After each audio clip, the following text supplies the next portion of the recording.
Yes.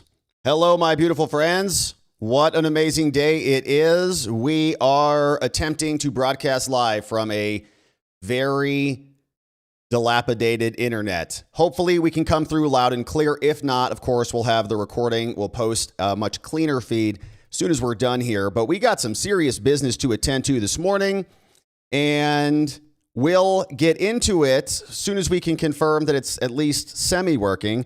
We had a couple of drop frames there, but looks like it is maybe holding tight at 3697 kbps on the morning. Now, hopefully your day has been outstanding thus far. We are going to be talking about hacked elections this morning and a fraud cover-up coming out of the DOJ, which is not a good sign of what's happening over there. But we'll get into it and hopefully be able to stay connected. Of course, we're on the road.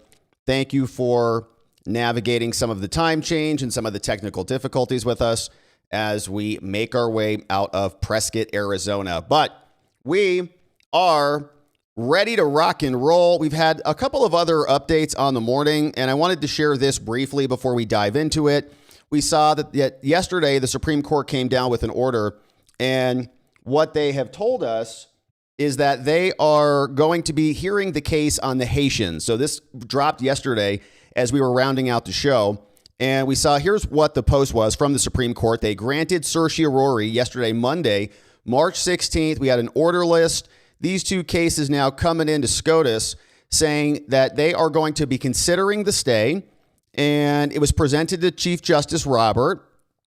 Some other one of another state. So we got two cases here. This one is being deferred. They're going to treat both cases as a petition for a writ of certiorari, and the petitions are granted. So the Supreme Court will be hearing the arguments on the Haitian cancellation of TPS status. We know there are a ton of Haitians here, over, I think, a couple 100,000.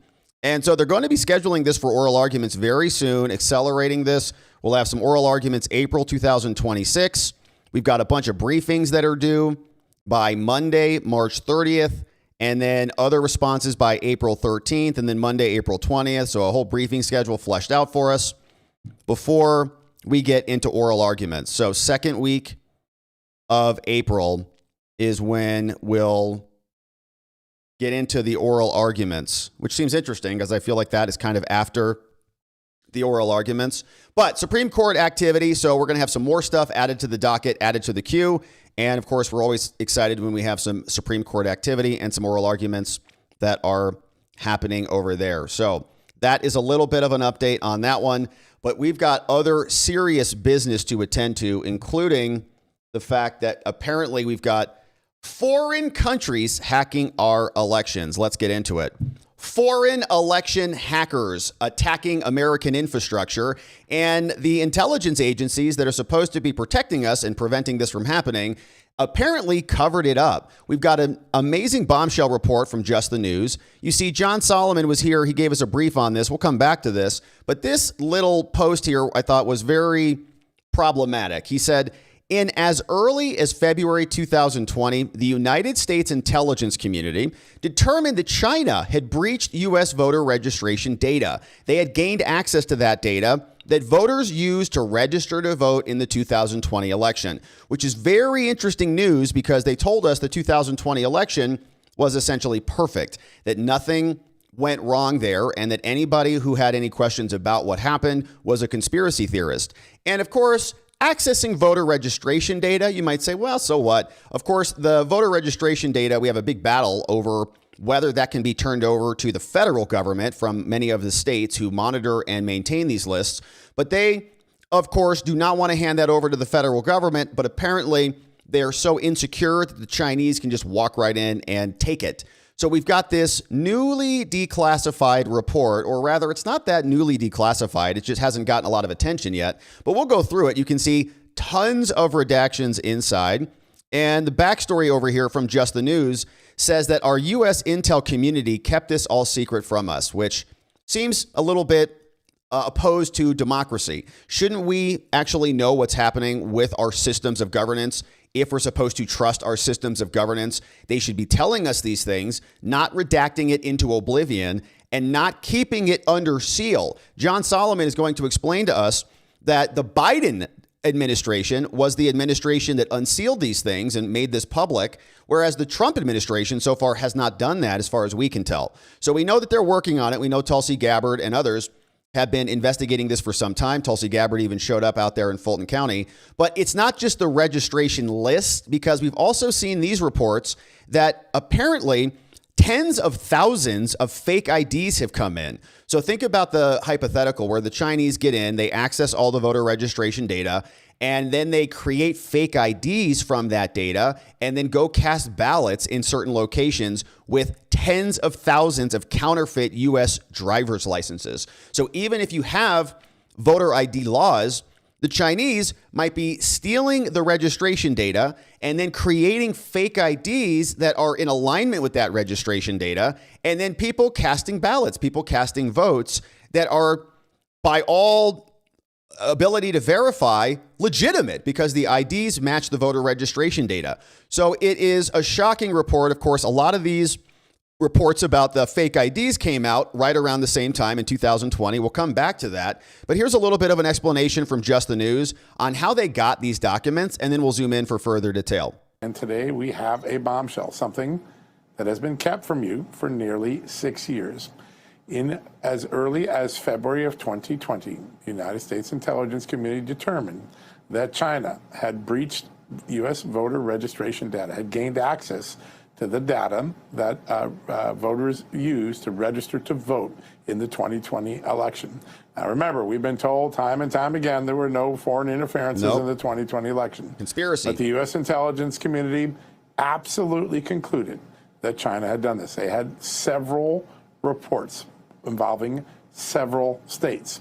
Now, we don't know this yet because anyone in the Trump administration has declassified that information. They may soon do so. We've asked them to, and I believe they're honestly working on it. We know this because we were able to get a document that was declassified by the Biden administration that referred to these findings in April of 2020. It is a National Intelligence Council memo. If you go over to justthenews.com right now, the story just moved a few minutes ago. You can download that document and read it yourself. Page 3, paragraph 2, a single sentence that says that China began accessing voter registration data in hopes of analyzing American public opinion in the 2020 election. Now, we have several intelligence officials confirming that this has been covered up for years. The only person ever to refer to it was the current CIA director, then the director of national intelligence under President Trump in 2020, who made reference to China's extensive intrusions on the 2020 election, accusing the CIA at the time of not paying enough attention to it. Now he's the director of the CIA, John Ratcliffe is, but you will see all of the data. There are memos, interviews, open source intelligence that would guide you to all of the facts, all on the record. It is a pretty big story. Go check it out at justthenews.com.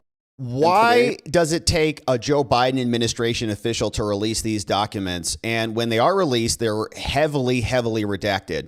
The current CIA, John Ratcliffe, the current DOJ, Pam Bondi, Kash Patel, the rest of them, could easily unredact all of this and publish it for all of us to see. Why are they not doing that when a lot of this weaponization and hack attempts were evidently in an effort to stop the president? We all have been screaming about rigged elections in 2020 for a long time. We got called conspiracy theorists. People went to jail for it. People got prosecuted for it and are still suffering the consequences to their law licenses, to their families, and it's been a never-ending saga. But before we dive into the actual document that John Solomon has now unearthed for us, here's some more on this. The United States was furious when we learned that Britain, the UK, had their elections hacked, but didn't say much about it when it was our election, saying the United States expressed outrage when Great Britain revealed 2 years ago that its databases were also hacked by China. It was a global scandal. But the United States, our intelligence communities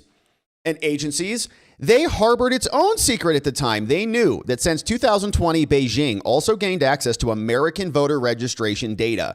And then you parlay that with a bunch of fake registrations or actually IDs that then can be in turn used to go vote. Even if they're checking IDs, it's just a fake ID. And we're going to learn that they can't tell the difference between many of these IDs.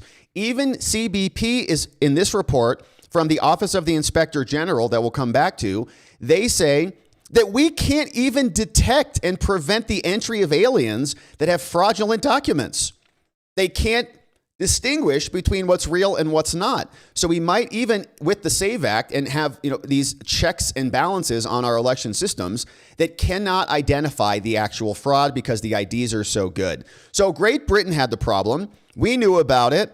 And we'll read the report here in a minute, but the memo is heavily redacted. It was quietly declassified by Biden 2 years after it was written, and it has escaped most public notice.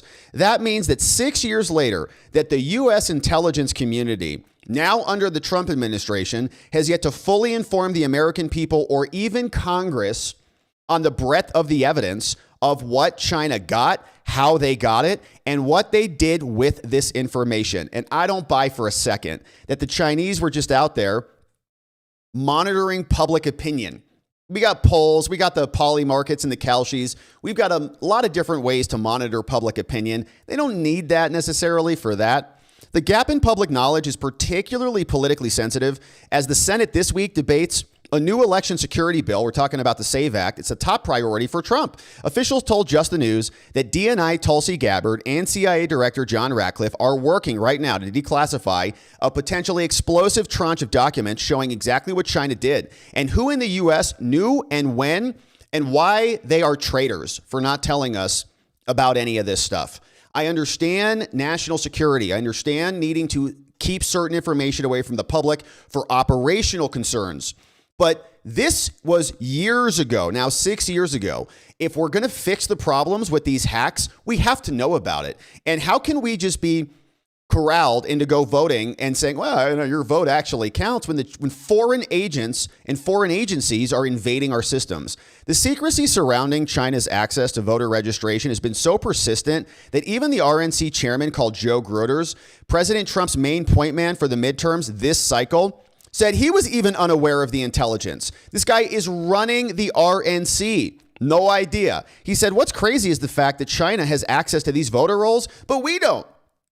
He said, current and former U.S. officials told Just the News that U.S. intelligence agencies possess several raw reports dating to the spring of 2020 before the election, showing China gained access to America voter registration data spanning several states, as well as a few finished intelligence products referring to these breaches, including at least one presidential daily briefing.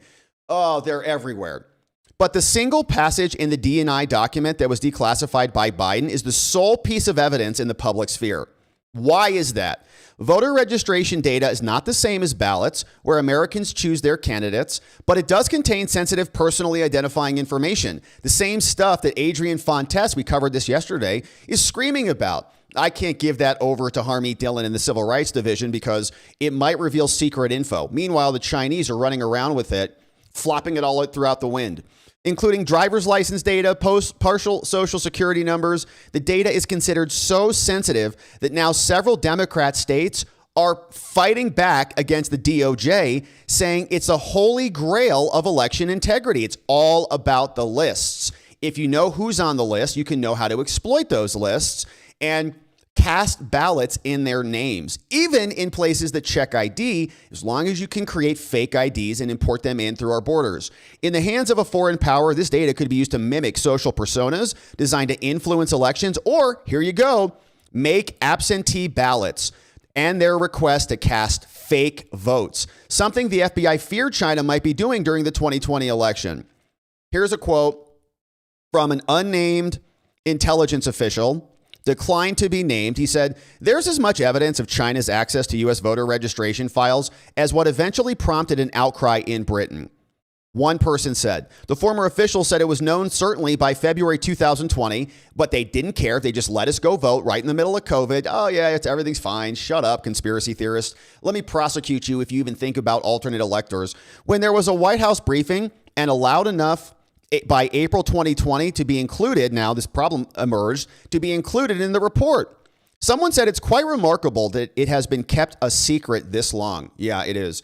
It is un-American. We demand to know exactly how this is happening and what they're doing with this data. One of the intelligence officers who worked on the China cyber hacking portfolio under Trump and tried to raise the alarm bell as a whistleblower, only to be blocked by various colleagues and various spy agencies, confirmed that evidence of this is solid and extensive. A former NIC officer called Christopher Porter told Just the News, he said, "We knew by April 2020 that Chinese intelligence had voter registration data from multiple states, and they were analyzing it with an eye towards the 2020 election." Amazing. But the CIA and people like John Brennan and all of their acolytes, they blocked it. And they blocked any efforts to inform President Trump about it, and later stopped many of these reports from being made available to Congress, of course. And who was that at the time? Was that Mike Pompeo in there? During the Biden administration, this person said, "When I raised concerns about the legal requirement to share these and other reports with congressional oversight, they changed my job and they excluded me from elections and then they fired me." Gabbard's team now at DNI was briefed on China's access to this data and is working to declassify raw reports for potential public dissemination. Other CIA officials told Just the News they are working on answers to questions that were submitted by Just the News, including the number of states that might be impacted and whether the states were even informed. Ratcliffe is uniquely versed on this issue. He wrote a report at the end of 2020 as Trump's then director of national intelligence, siding with Porter, suggesting China was more involved in trying to influence the election than the U.S. spy agencies were even willing to admit. Ratcliffe was among the first to raise alarms about these efforts. While serving as DNI, he publicly held the intelligence community accountable following the foreign threats back in 2020. He cited inconsistencies, violations of analytic tradecraft standards, and an assessment that failed to fully reflect the scope of China's election influence activities relative to Russia.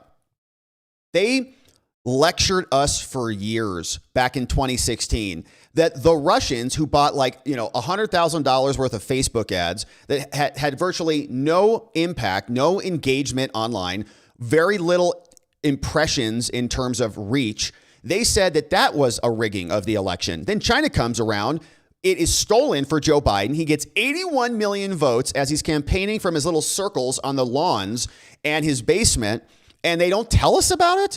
At the CIA, Ratcliffe is committed to ensuring intelligence assessments are produced and evaluated objectively. The integrity of our elections is critical, and Ratcliffe has made clear that they're going to work to reveal it. Okay, well, it's been well over a year. We have midterms coming up, and we'd like to know now. The revelation of Chinese access to U.S. voter data comes as senators are now set to debate the Save America Act. And if it is this extensive, the Save America Act, what's it going to do? You have to show ID and prove you're a citizen? You're going to go show a poll worker a fake ID, as we're going to get to, that was imported from China. They're going to say, "Oh, perfect. You're great job. You're okay. Go vote." And it's a fake vote. A top priority for Trump, it would impose citizen checks and IDs for voters. Great. We have tens of thousands of fake IDs that have come in, over 19,000 in this instance alone, and they cannot catch them. So what if we are checking IDs, if they have the lists, and then they can populate the fake IDs with legitimate data? Several senators privately told Just the News they've never been told about any efforts by the Chinese to access voter registration data. U.S. intelligence has acknowledged at least two other foreign powers have also breached American data, Russia and Iran. Their hackers downloaded 100,000 voter profiles from one state alone in 2020, according to an unsealed indictment. The dangers of these hacks were laid bare in other intelligence agencies' assessments of those two breaches, but they never mentioned China. No one wants to talk about it because too many people are getting rich off the back of this interchange. The data can be used by foreign actors to communicate false information to registered voters in influence operations, said then DNI Ratcliffe. He said back during an October 2020 briefing that also mentioned Iran and Russia. Can't really go to war with China, though, right? That's not going to be a feasible thing. Much more interesting to go after Iran and to go after Russia through the proxy of Ukraine. China was not mentioned in that briefing. Ratcliffe would later be briefed about China and their efforts to obtain voter data when he wrote his dissent. Current and former officials told Just the News that the evidence of China accessing and analyzing voter data is voluminous and concrete, but that the intelligence assessment of Beijing's intentions and the utilization of this data is still up for dispute. Now, officially, the intelligence community has declared that China put itself in a position to exert malign influence in elections, but did not act on that capability in 2020. Yeah, right. As the Declassified April 2020 report suggested, the agencies in their official assessment believe China stuck to mere analysis of voter data. They're just like pollsters over there. Just looking around and, well, there's a lot of support for this candidate or this candidate. But that conclusion is disputed by at least 3 officials, including one led by Porter, who wrote a dissenting report suggesting there was, in fact, some evidence that China did meddle in 2020. That split began emerging in the summer of 2020. Officials confirmed. Now, neither side of the community of the intelligence idiots believes that China took action that changed votes on machines. They don't need to change the machines. They've got the lists and they're importing tens of thousands of fake IDs. All they got to do is just fill out absentee ballots with legitimate names and send them in, just like they do with smurfing when they make donations to all sorts of politicians who are actual people. They don't need to flip the votes if they can just do it legitimately. But the revelation, fraudulently, aka legitimately, but the revelation that the U.S. knew that China gained access, just like what happened in Great Britain, could impact the debate in Washington, and we need to fix it.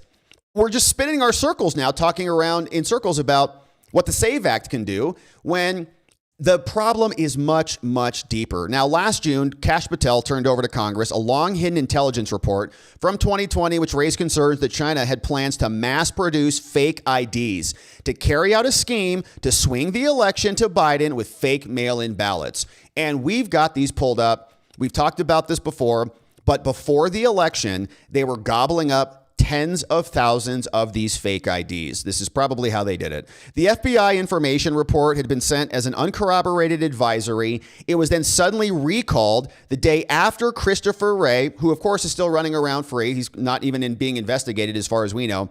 He testified to Congress. No, I have not seen any large-scale voter fraud efforts, which of course is a lie. So the raw and unverified intelligence report was bluntly titled, quote, Chinese government production and export of fraudulent U.S. driver's licenses to Chinese sympathizers in the United States in order to create tens of thousands of fraudulent mail-in votes for Joe Biden. The report was recalled, with spy agencies told to delete the information because they had a chance to properly investigate the claims. How many times have we seen that?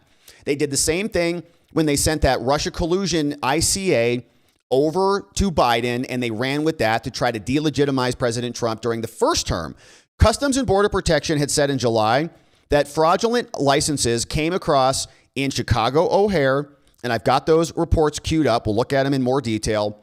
Some other open intelligence reviewed by Just the News shows that the Chinese government and their leaked cyber hackers also create social media troll farms. They take aim at the U.S. presidential election, and they wanted to swing it against Trump and in favor of Biden.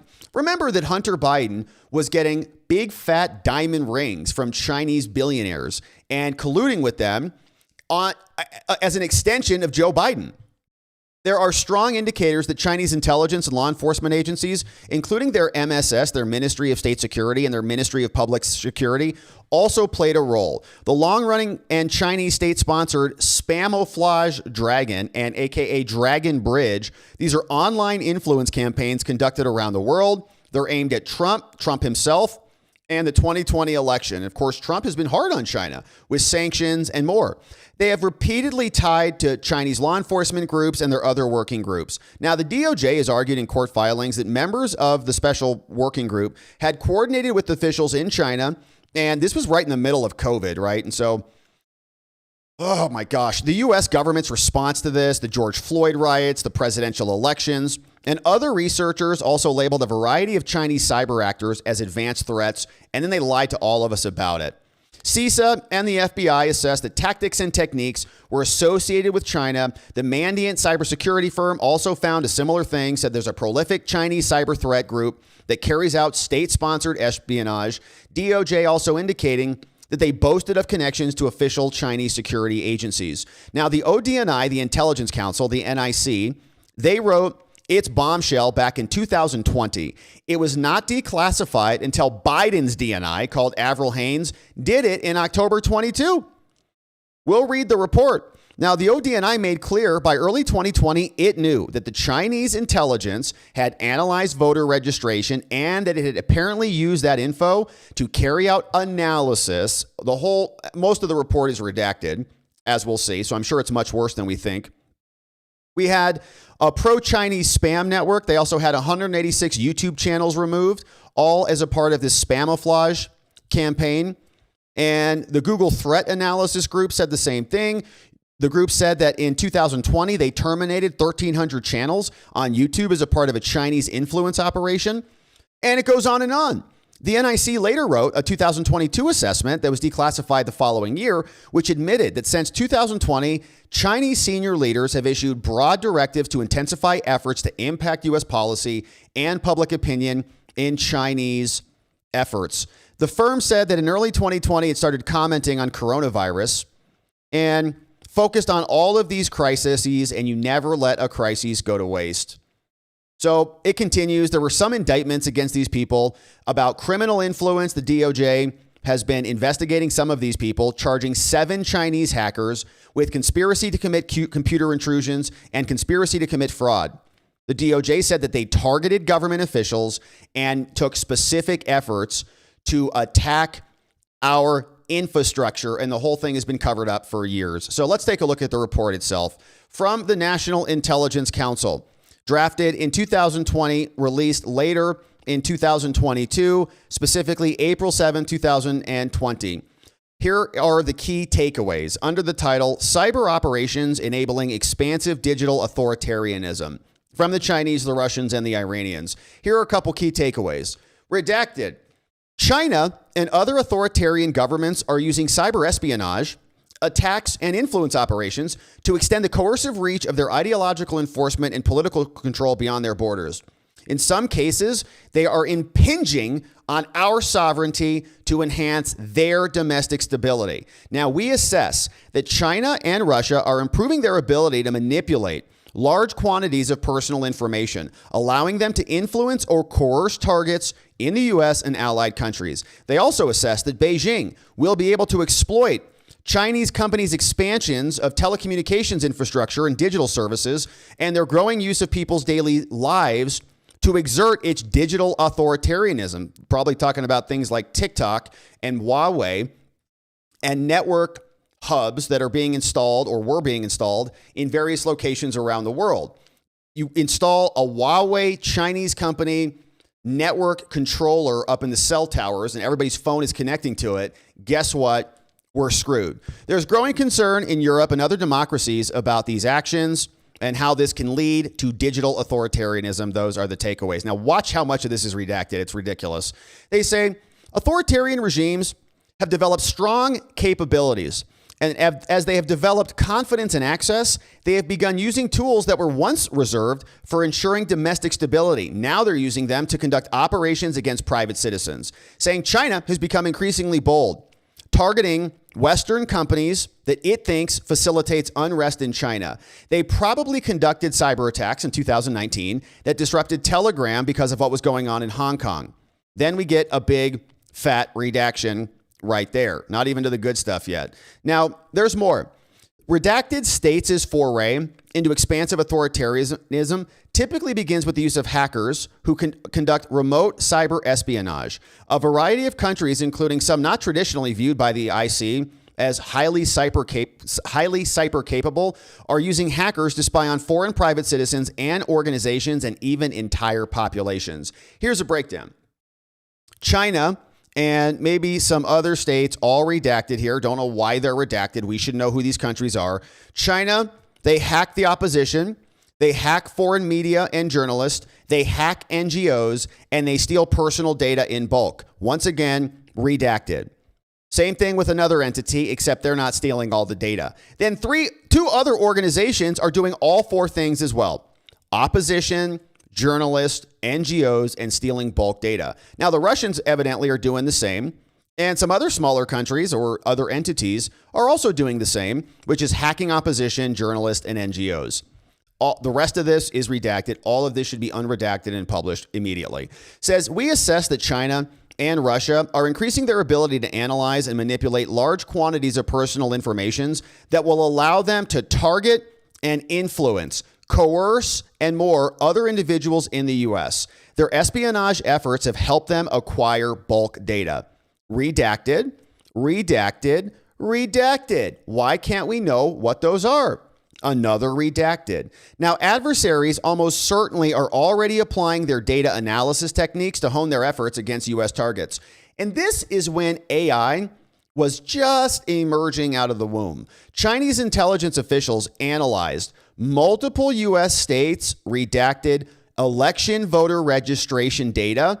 All of this gets redacted, and then they just say, why? Oh, because they're doing public opinion analysis. That's all. They're just like pollsters who are investigating the outcome of the election. We've got more redactions over here.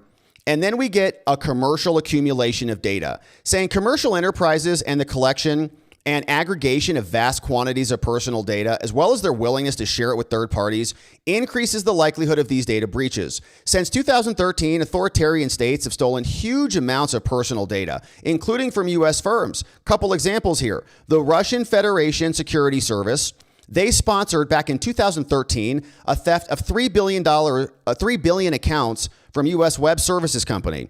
And Chinese intelligence agencies back in 2017 stole $147 million from U.S. credit reporting agencies and almost certainly were responsible for another $80 million in healthcare insurance providers. So they're aggregating data. They're creating profiles on all of us from all of this source and then manipulating us and potentially casting ballots in our names. Iranian hackers have engaged in widespread theft of personal information, particularly in the telecommunications sector, to track targets of interest in the Iranian regime. Data brokers are also a prime target because they draw from thousands of sources. They aggregate all of these categories, create a profile, including demographics, home and neighborhood, occupation, education, purchases, property ownership, income, financial status, health details, vehicle information, personal interest, travel, social media, technology, ethnicity, religious, and political affiliations, of course, all gobbled up. So according to our own intelligence, they assess that Beijing will have increasing opportunities to use these channels to exert its authoritarianism. Beijing will be able to exploit the Chinese company's expansion of the infrastructure and impact our operations because everyone was using TikTok. Now, Beijing has demonstrated its willingness to also exploit their own commercial enterprises to surveil and censor abroad. More redactions, more redactions. Then we assess from our intelligence community. We assess that Beijing's commercial access to personal data of other countries' citizens, along with AI-driven analytics, will enable the Chinese to automate the identification of individuals and groups beyond Chinese borders to target them with propaganda or censorship, right? If they know what you do, if they know what your hobbies are, if they know what your race is, if they know what your religious and your political affiliations are, if they know what you're driving, where you travel, what your technology habits are, they can engineer a message that is specific to you, that's going to be highly persuasive. Some call it fifth generation warfare. These access and analytics will also enable Beijing to tailor its use of a range of online and offline carrots and sticks to attack its targets, potentially on a large scale. And honestly, I think we're seeing a lot of this on social media right now, probably even from within our own government. But here is another redacted. Chinese company ByteDance and their social media app TikTok is one of the fastest growing apps in the United States.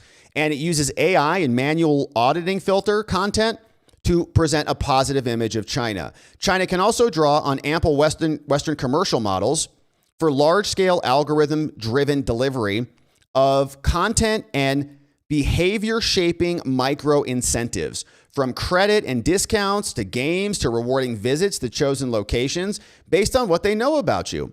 Now, we judge that China and Russia are using these capabilities to aid their allies and are allowing their firms to sell equipment and know-how in the markets.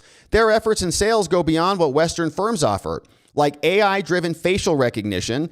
Everybody's scanning their faces to make the little, creatures or whatever.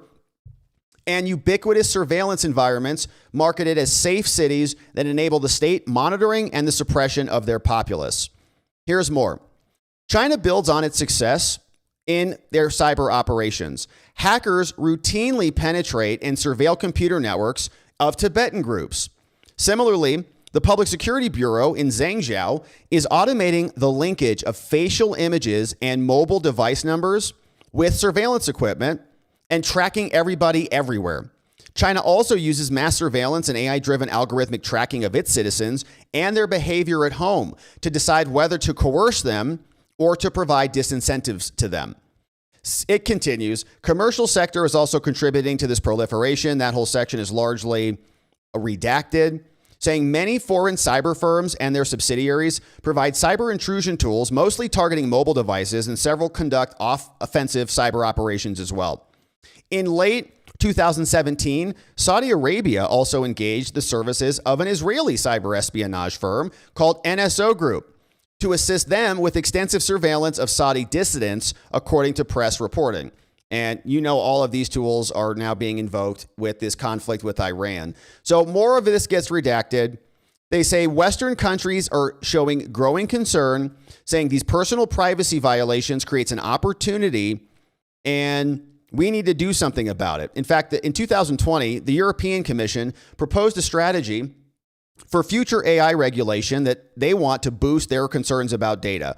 Emmanuel Macron, he said that he would promote European values and ethics, whatever those are. In January, European Commission Vice President said that China was increasingly using disinformation to undermine European democracy and to gain obedience preemptively to Chinese efforts.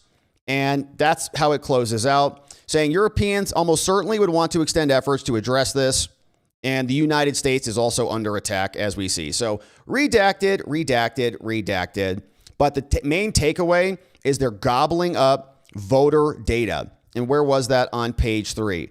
Chinese agencies and intelligence officials right here got access to election voter registration data. And when you juxtapose that with these other reports showing that there are thousands of fraudulent IDs that are being seized or had been seized by Customs and Border Protection, we can go back to the beginning.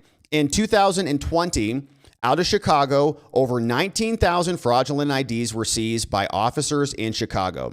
This one is just one that they caught. Imagine how many more they did not catch. Here you see this person right here, names redacted because you don't want to offend the fraudsters. Since the beginning of the year, all the way to June 30th, CBP officers have seized 1,513 shipments with fraudulent documents, a total of nearly 20,000 fake driver's licenses. And where did they come from?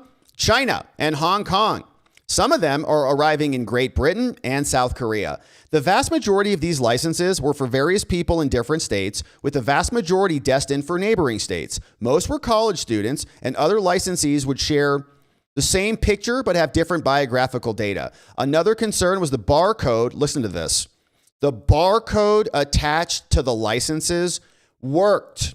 You go vote, you scan your fake ID. If they even scan it, they're not just checking it. It works in Michigan. Michigan is a key state. These fraudulent identity documents can lead to ID theft, worksite enforcement, critical infrastructure protection problems, more fraud, human smuggling, and stolen elections. The acting area port director said these can lead to disastrous consequences. Criminal organizations use these counterfeit IDs to avoid attracting attention to their criminal activities. They coordinate their findings with Homeland Security and more. And they are routinely conducting inspection operations on arriving and departing international flights and intercepting these illicit goods. We have 328 international ports of entry. You don't need to get them all through. In fact, if you get 10% of them through and you're sending in millions, that's all you need. Many of these states were swung by 10 or 11,000, 12,000 votes. So that was back in 2020. So we've got an intelligence report that goes to our intelligence communities that say, okay, the Chinese have accessed voter registration data. Simultaneous to that, we have actual IDs that come in and the barcodes work. How do they make fake IDs where the barcodes work? Probably because they hack the MVD data and all of the associated registration information. They extract that, print IDs that are kind of real, and then those are deployed at scale all across the country. And that's not just the only one. In Louisville, back in 2019, before the 2020 midterm election, in Kentucky, they did the same thing. Here, 5,000 more officers in the Express Consignment Operations Hub seized 6 shipments containing 3,000 counterfeit driver's licenses and another 3,100 blank card stocks to make them here. Okay, they just ship the components here and then assemble them in our own country. All of these shipments originated from China and were being shipped to various people in the New York area. The driver's licenses were for various states. They included Florida, Michigan, Illinois, Missouri, New Jersey, Ohio, and other coastal states. They notified Memphis. They had other shipments and another 527 counterfeit IDs seized. One of the shipments seized was identified as being consigned to a convicted child RR in New York. It's suspected that this consignee entices minors with alcohol and then engages in illicit activities. So they've identified similarities between a lot of these different shipments. HSI is continuing to investigate. Now, a lot of this is for, it can be a whole range of things, like it's just teenagers trying to get into bars, okay, or something that is more nefarious. Immigration-related crimes, human smuggling, human trafficking, and more. So they are routinely inspecting stuff that's coming in, but we got 328 international ports of entry, and we're being flooded with this stuff constantly. Another one more recent from 2022, the numbers are getting smaller. Said here, another counterfeit package came in. Doing a routine exam of packages, officers inspected a package that was manifested as trousers. Inside, officers found a total of 1,000 U.S. driver's license identification cards, 5 from Australia, 2 Canadian, 2 UK. These are fake documents that have the appearance of being real. And counterfeit documents can, of course, it's like, okay, kids want to go to a bar. Okay, like it's hard to get alcohol these days. Unfortunately, these students put themselves at great risk when they purchase fake documents. I'm pretty sure it's bigger problem than this, just college students who want to go get hammered. The shipment contained driver's licenses from all over the U.S. All of them were concealed in the shipment. They were arriving from Hong Kong, aka China. All lacked security features, and these were poor quality. Now, additionally, the shipment was being sent to an individual residence, which is not typical. Only 2 companies have authorization to print these, and these were not those. So they'll often see dark web transactions and people getting into bars, but also identity theft, workforce and worksite enforcement, critical infrastructure protection, and more. Much of it all the same. But the problem is, we can't even actually validate them in truth. Here was a more recent Homeland Security Office of Inspector General report saying that Border Patrol faces limitations in detecting and preventing the use of the fraudulent documents when they come in and enter. Saying our job is to be able to identify who's coming in here. In 2024, Border Patrol encountered over 2.9 million people who came through ports of entry. And many of them are coming in with fraudulent documents, and they're let in, saying this is increasing the risk that criminals, terrorists, and other threat actors may be coming in. Although Border Patrol has capabilities to identify fraudulent documents, unclear training requirements, unresolved technology gaps all hinder detection, especially at land port of entry where vehicles are coming in and Border Patrol has not implemented facial comparison technology. Now, they found in the highlight here, it's a 31-page filing, some of the highlights, we found that CBP officers did not consistently report incidents of aliens with fraudulent documents or using those to get in. In some cases, officers allowed individuals presenting fake documents to enter, although aliens who do present fake documents are inadmissible and subject to detention and removal. We reviewed a sample of 60 immigration files, and we found 28, aka 47%, almost half of them, were missing available information about the use of the fraudulent documents. You're not allowed to let them in, and so you can't even properly adjudicate the cases. We also reviewed 60 cases where aliens encountered at and between ports of entry were suspected of having fraudulent documents, and although inadmissible, 78%, okay, of the 60 they looked at, 47 of them were allowed to enter the country. Suspected of having fraudulent documents, inadmissible, 78%, come on in. Waving the flag. Come on in. Yeah, come on in here. CBP concurred with our 5 recommendations and has already acted in resulting in the closure of 3 recommendations. But it's insane. Says many of these agencies are supposed to be investigating this, but just think 2.9 million people come in. All individuals are subject to inspection. They may conduct interviews, review information, and more. According to the 9/11 Commission report, terrorists consider travel documents as weapons, and these documents may be used to circumvent border security. And these are counterfeit, altered passports, altered birth certificates, creating a major challenge for the integrity of America. Now, here are some more results of the audit. Although they attempt to do this, the numbers are insane. 47% of 60 immigration files were missing information about the use of fraudulent documents. These are serious risks and vulnerabilities. And officers and agents use a variety of tools to try to identify these things. Here are some of the tools: document scanners, facial comparison technology, fingerprint readers, online resources and databases. They use black lights. They use video spectrum comparators and more. These are the fraudulent documents that were identified across 3 years, 2022, 2023, and 2024, for a total of 7,500. But they're not even being trained. We found officers and agents received training on how to identify these things. However, they did not get follow-up training, and technology is getting pretty good. We got a passport here with various security features that they walk us through. We see fraud looks like it is kind of hovering around the same level from 2023 to 2024. They have a lack of facial biometric comparison capabilities, and people are coming in, and they're even being released with fraudulent documents. When aliens arrive at a port of entry, aliens are supposed to verify their admissibility. Aliens who do not possess valid documents to enter are deemed inadmissible. They're subject to detention and removal.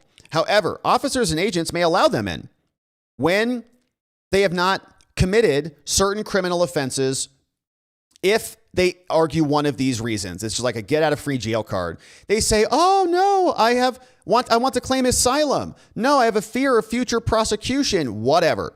Urgent humanitarian reasons, significant public benefit for what? They let them in. And they do. So officers may release them. There may be detention problems, and they just let them come in. Of our review of 60 cases, there were many of those who ultimately came in, and they didn't even record this stuff. 47% did not contain available information about the use of fraudulent documents. Of the 30 files as being identified as being associated with fraud, 28 did not even reference it in the file. They're A files, which is like the main immigration file that is created for these people. And they didn't always even send the seized fraudulent documents for further review. Here's a picture of a fraudulent document presented by officers to the Office of Inspector General at a port of entry. Fraudulent birth certificates right there. So a bunch of recommendations. They say we want clear, mandatory, recurring fraudulent document training. We recommend they develop and implement a process to record all instances. We recommend they develop a process to implement other forms and more. And more analysis is here in the report. Millions of people coming in. Millions of fraudulent documents all being shipped in. We've got the Chinese hacking the entire voter registration databases. And then we've got our own intelligence agencies covering it up.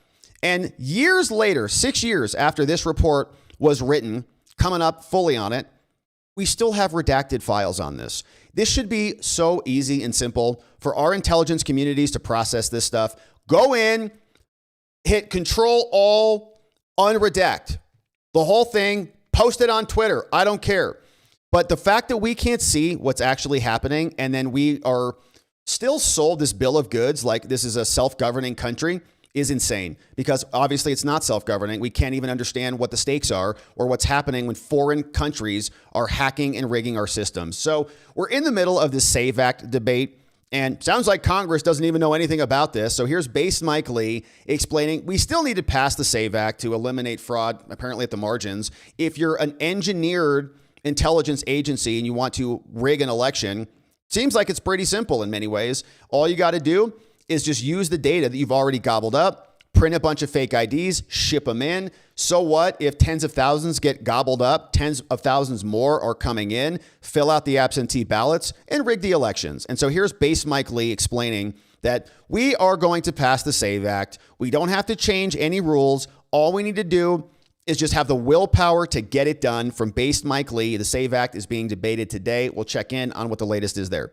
Not on this bill, not where the fate of the republic is on the line, not where the will and wish of 85% of the American people are aligned with this.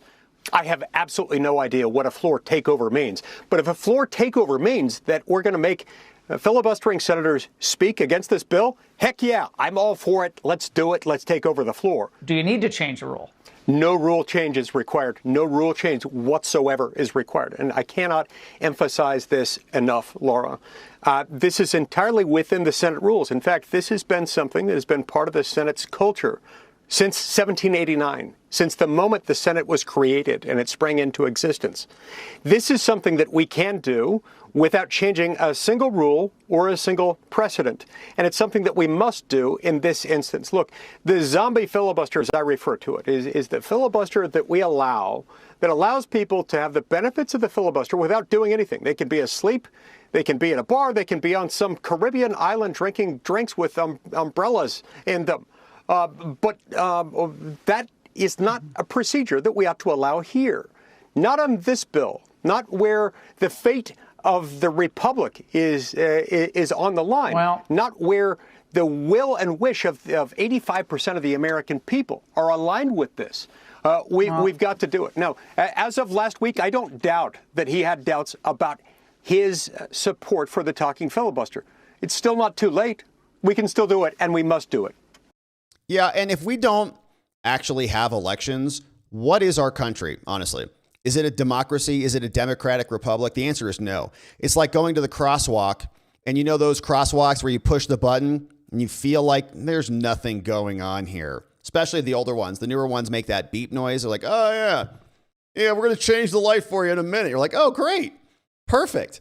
I'll just wait here, and then the light changes on a standard time anyways. The older ones that didn't have that kind of digital press, you guys remember those, where you'd press it, and you're like, it's just a piece of metal moving. There's nothing really in there, is there? And yeah, it kind of feels good, like, all right, I press the button. And you just sit there, bing, bing, bing, bing, bing, bing, bing, bing, bing, hitting it, but nothing is actually happening. It is a kleptocracy or a plutocracy. It's just the people who are running things, who are stealing the elections, they're the ones actually govern everything. It's not any different than China or an authoritarian country. And it's just voting for peasants who aren't actually voting at all. Yeah, just shut up. Go cast your ballot. You lost. Okay, you lost the election. Maybe you should have voted harder or campaigned harder, or maybe you should have donated more money to some stupid group. It's all for show. It's all shadows on the wall. If our elections are not conducted appropriately, and it sounds like as the list goes on, as more and more comes out, we learn continually that it is a catastrophic problem. And our own intelligence agencies, Trump was the victim of a lot of this, and the people that he installed are not revealing this information to us. Maybe it's going to come out soon, but the clock is ticking. And if the Democrats win the midterms, they're going to stall this out again, right? They're going to prevent a lot of this information from coming out. We're going to be all bogged down with impeachment proceedings, so we'll never get to the bottom of this. The clock is ticking, and we're tired of being lied to and being told that this is actually a real country. So we had the SAVE Act was out today, and we had a couple people talking. Let's hit some highlights because they're debating it this morning. We had John Thune, who I think kicked things off, and let's listen to what he had to say on the SAVE Act. We'll just jump around. We'll hear a couple of these people and see what John Thune had to say as the SAVE Act got debated this morning. On Thursday, Democrats once again blocked the Senate from proceeding to a DHS funding bill. A bill, I should note, that already includes a number of reforms to immigration enforcement. More money for body cameras, de-escalation training, and additional oversight of immigration enforcement activities. And getting on this bill would not have precluded additional reforms from being added. But for the fourth time now, Democrats stopped the Senate from proceeding to consideration of this legislation. Mr. President, for weeks, Democrats have spoken about the urgent need for reforms to immigration enforcement. But it's been Democrats who have been the biggest obstacle to getting those reforms enacted. The Trump administration took a number of steps on its own, I might add, to reform immigration enforcement. And on top of that, the White House made two substantial and serious offers to Democrats to legislate reforms, the most recent of which was sent more than 2 weeks ago. But Democrats couldn't even be bothered to respond to the White House's latest offer until late last night. 18 days, Mr. President. 18 days for Democrats to even bother replying. And that offer, Democrats' third, was basically the same as their first two offers. No compromise, and still filled with a number of non-starters that would make it more dangerous for law enforcement officers to do their jobs. Meanwhile, on the Senate floor, the best Democrats have been able to offer is funding some DHS agencies and leaving others unfunded. It's really pretty remarkable, Mr. President. Last summer, Democrats threw a fit over Republicans' rescissions package that cut just $9 billion in federal spending. A fraction of a fraction of a percent of the entire federal budget. All right. Is he talking about the SAVE Act here, or what's going on? I don't think so. Let's go over to Barasso. He was talking about the SAVE Act. Years will crumble. The American people are clear. They believe American elections should be decided by American citizens, not by illegal immigrants. Yeah, or Chinese hackers. Listen to the Democrats talk. They think it's fine. Let any illegal immigrant vote. So we hear from the minority leader yesterday in terms of what we want to do to protect the rights of American citizens, to make sure the elections are free and fair. When illegal immigrants vote, the voice of American citizens is undermined. The fact is, Joe Biden's open border policies undermined elections in this country. Under Joe Biden and the Democrats, over 10 million illegal immigrants flooded into our country. Communities all across the state. And now Democrats want to make it possible for illegal immigrants to decide the outcome of elections in this nation. It's true. They think they are Democrats here. are once again prioritizing illegal immigrants and illegal immigrant criminals over American citizens. And that's what they've been doing. That's why we're in the situation we are, with a shutdown of the Department of Homeland Security, and why specifically today we're on the floor to talk about the Save America Act. Many far-left sanctuary cities already make it easier for illegal immigrants to vote. They've set it up that way because in 19 states in the District of Columbia, illegal immigrants can get a driver's license with no proof of citizenship whatsoever. Or China will just ship them over. I'm against it. I've opposed it from the beginning when the first state proposed it, and now 19 states in the district do it.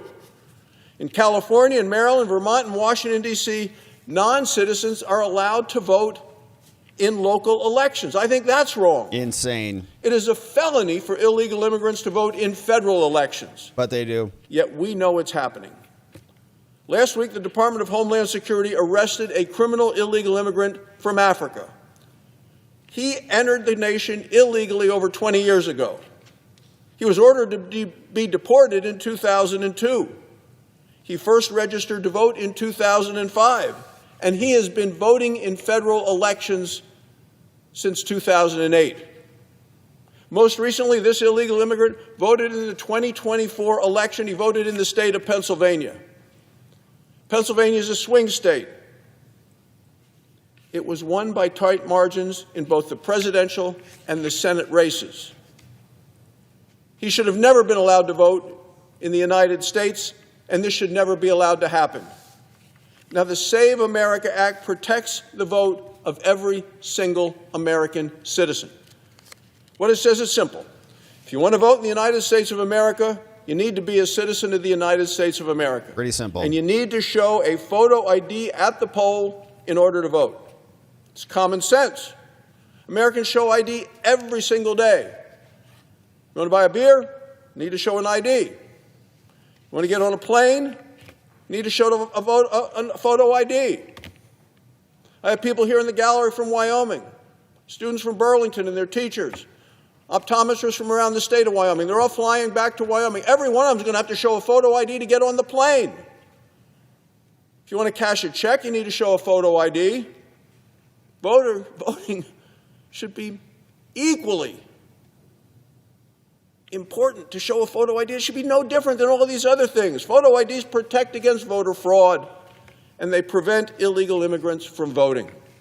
Thank you, Barasso. So nice statement from him. Let's fast forward to Chuck Grassley, and time for a second cup of coffee here. Here's little Chuck. That the Save America Act isn't necessary. They are wrong. There are two fundamental common sense reasons why 80% of the Americans support the policies of this legislation.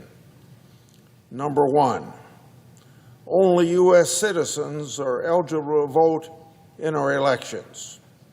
So this bill simply requires Americans to show proof of citizenship when they register to vote. That's right. Not that complicated. All right, let's fast forward.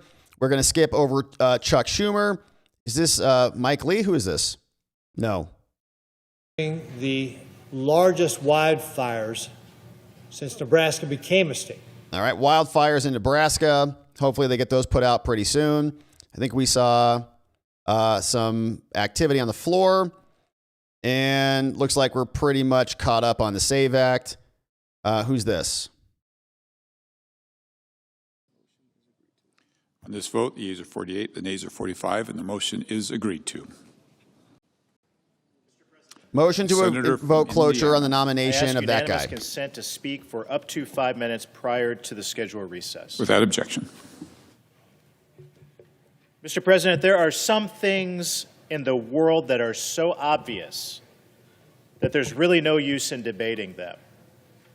There are things in this world that are really, quote, go without saying. And voter ID laws are one of those things. Pretty simple. Voter ID laws are so obvious, they're so common sense, that it's shocking that we're even having a debate on the floor of the United States Senate this week about it. It's hard to see that there are even two sides to this issue, unless, of course, you believe that it really is okay for illegal immigrants to vote in our elections. It's not. But how is that even a debate? The Constitution is very clear that only citizens of the United States of America are eligible to vote in our elections.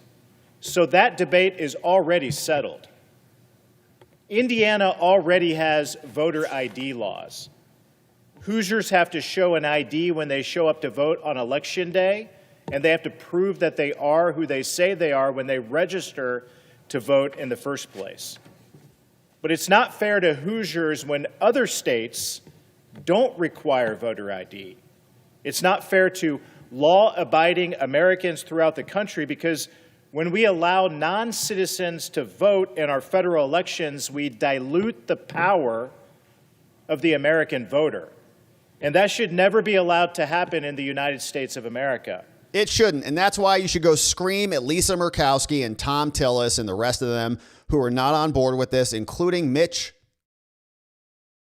McConnell, and get him out to vote for the SAVE Act so that we can actually make sure we have real elections in America. Because as it stands, seems like we have foreign powers and complicit moles in our intelligence agencies at all levels of our election infrastructure: governors, secretaries of state, county recorders, all enabling the fraud to continue in perpetuity. Then you add to that the foreign influence operations, the seizing of voter registration data, the importation of tens of thousands of real fake IDs that have barcodes that actually work when you scan them to validate them.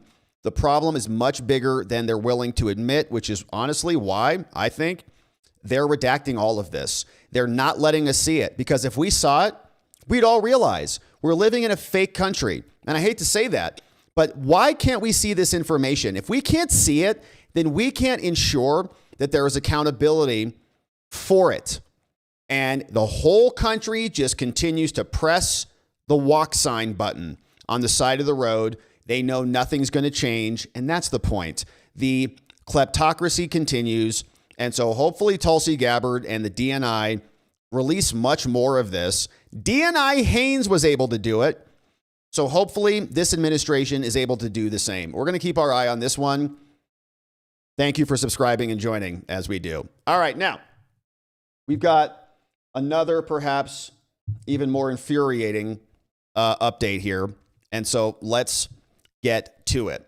The DOJ now working to bury a FOIA request from Judicial Watch that pins lawfare and electoral attacks on this guy called Norm Eisen and many others. Attorney General Merrick Garland, Attorney General Lisa Monaco, Jack Smith, all taking instruction from the Democrat superstructure to help attack and prosecute alternate electors, to help rig elections by enabling the FBI to investigate their political opponents and create fake operations called Arctic Frost that were ultimately used to go after and attack President Trump. Judicial Watch now suing the DOJ because they did submit a request under federal law, under FOIA, to get access to this information. The DOJ, for whatever reason, has said, we're not going to give you that information. And so now a lawsuit is necessary for some unexplainable cause.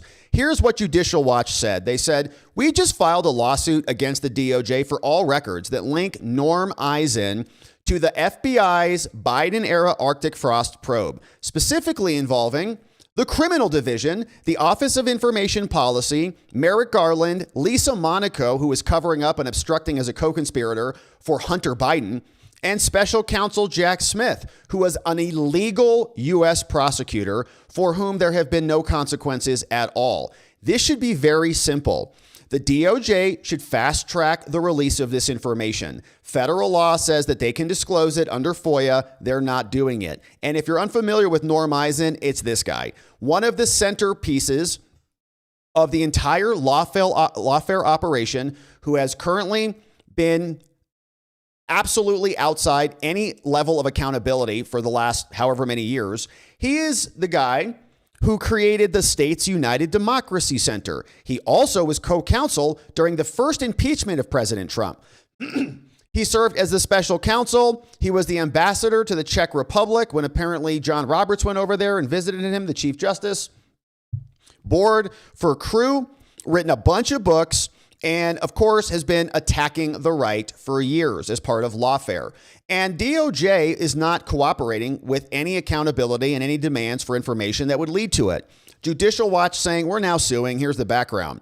Announcing a lawsuit under FOIA against the DOJ for all records linking Norm Eisen to this corruption.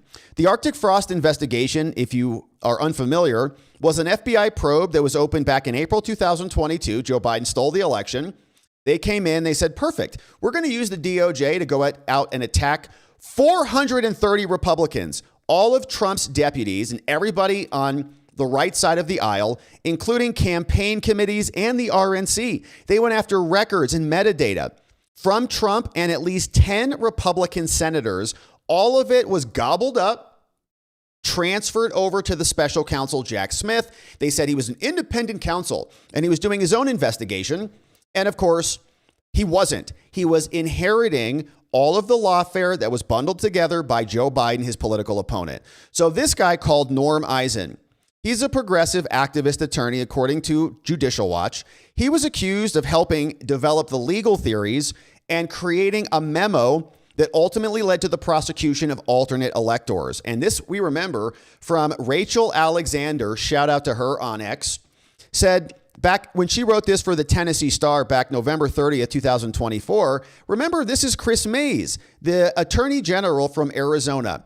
And she went after and prosecuted the alternate electors here. And where did she get the idea? She's too dumb to figure it out on her own. So is her boss, Katie Hobbs, the governor who stole her election. She got a 47-page legal memo from the States United Democracy Center. All got sent over to her. Daily Signal reported on that, outlining a plan for her to prosecute people who were, questioning the rigged 2020 election. She was prosecuting almost everybody on that list. Trump, of course, was not prosecuted because she couldn't really make the big swing like Big Fanny did. She's not nearly as capable or has as much bravado as Big Fanny. She's only Chris Mays. So Brad Miller, the incoming Pinal County attorney who is currently representing the party chair called Kelly Ward and her husband, said that he thinks the lawsuit is ultimately going to get dismissed.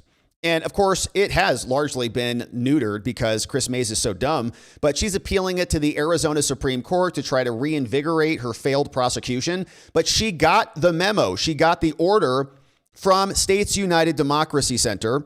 And of course, we know that they were the legal architect of the entire operation. So beautiful article here and provides a lot of details. But the guy behind all of this is Norm Eisen. And this guy right here has been attacking Republicans since the very beginning, working on the impeachment of President Trump. So DOJ now being sued by Judicial Watch because they won't cooperate and give over records that are relevant to public enforcement, public accountability, says the lawsuit was filed in the District of Columbia because the DOJ failed to respond to 2 FOIA requests. Why? What's going on over there? One to the Criminal Division and the other to the Office of Information Policy. Both requests asked for the following.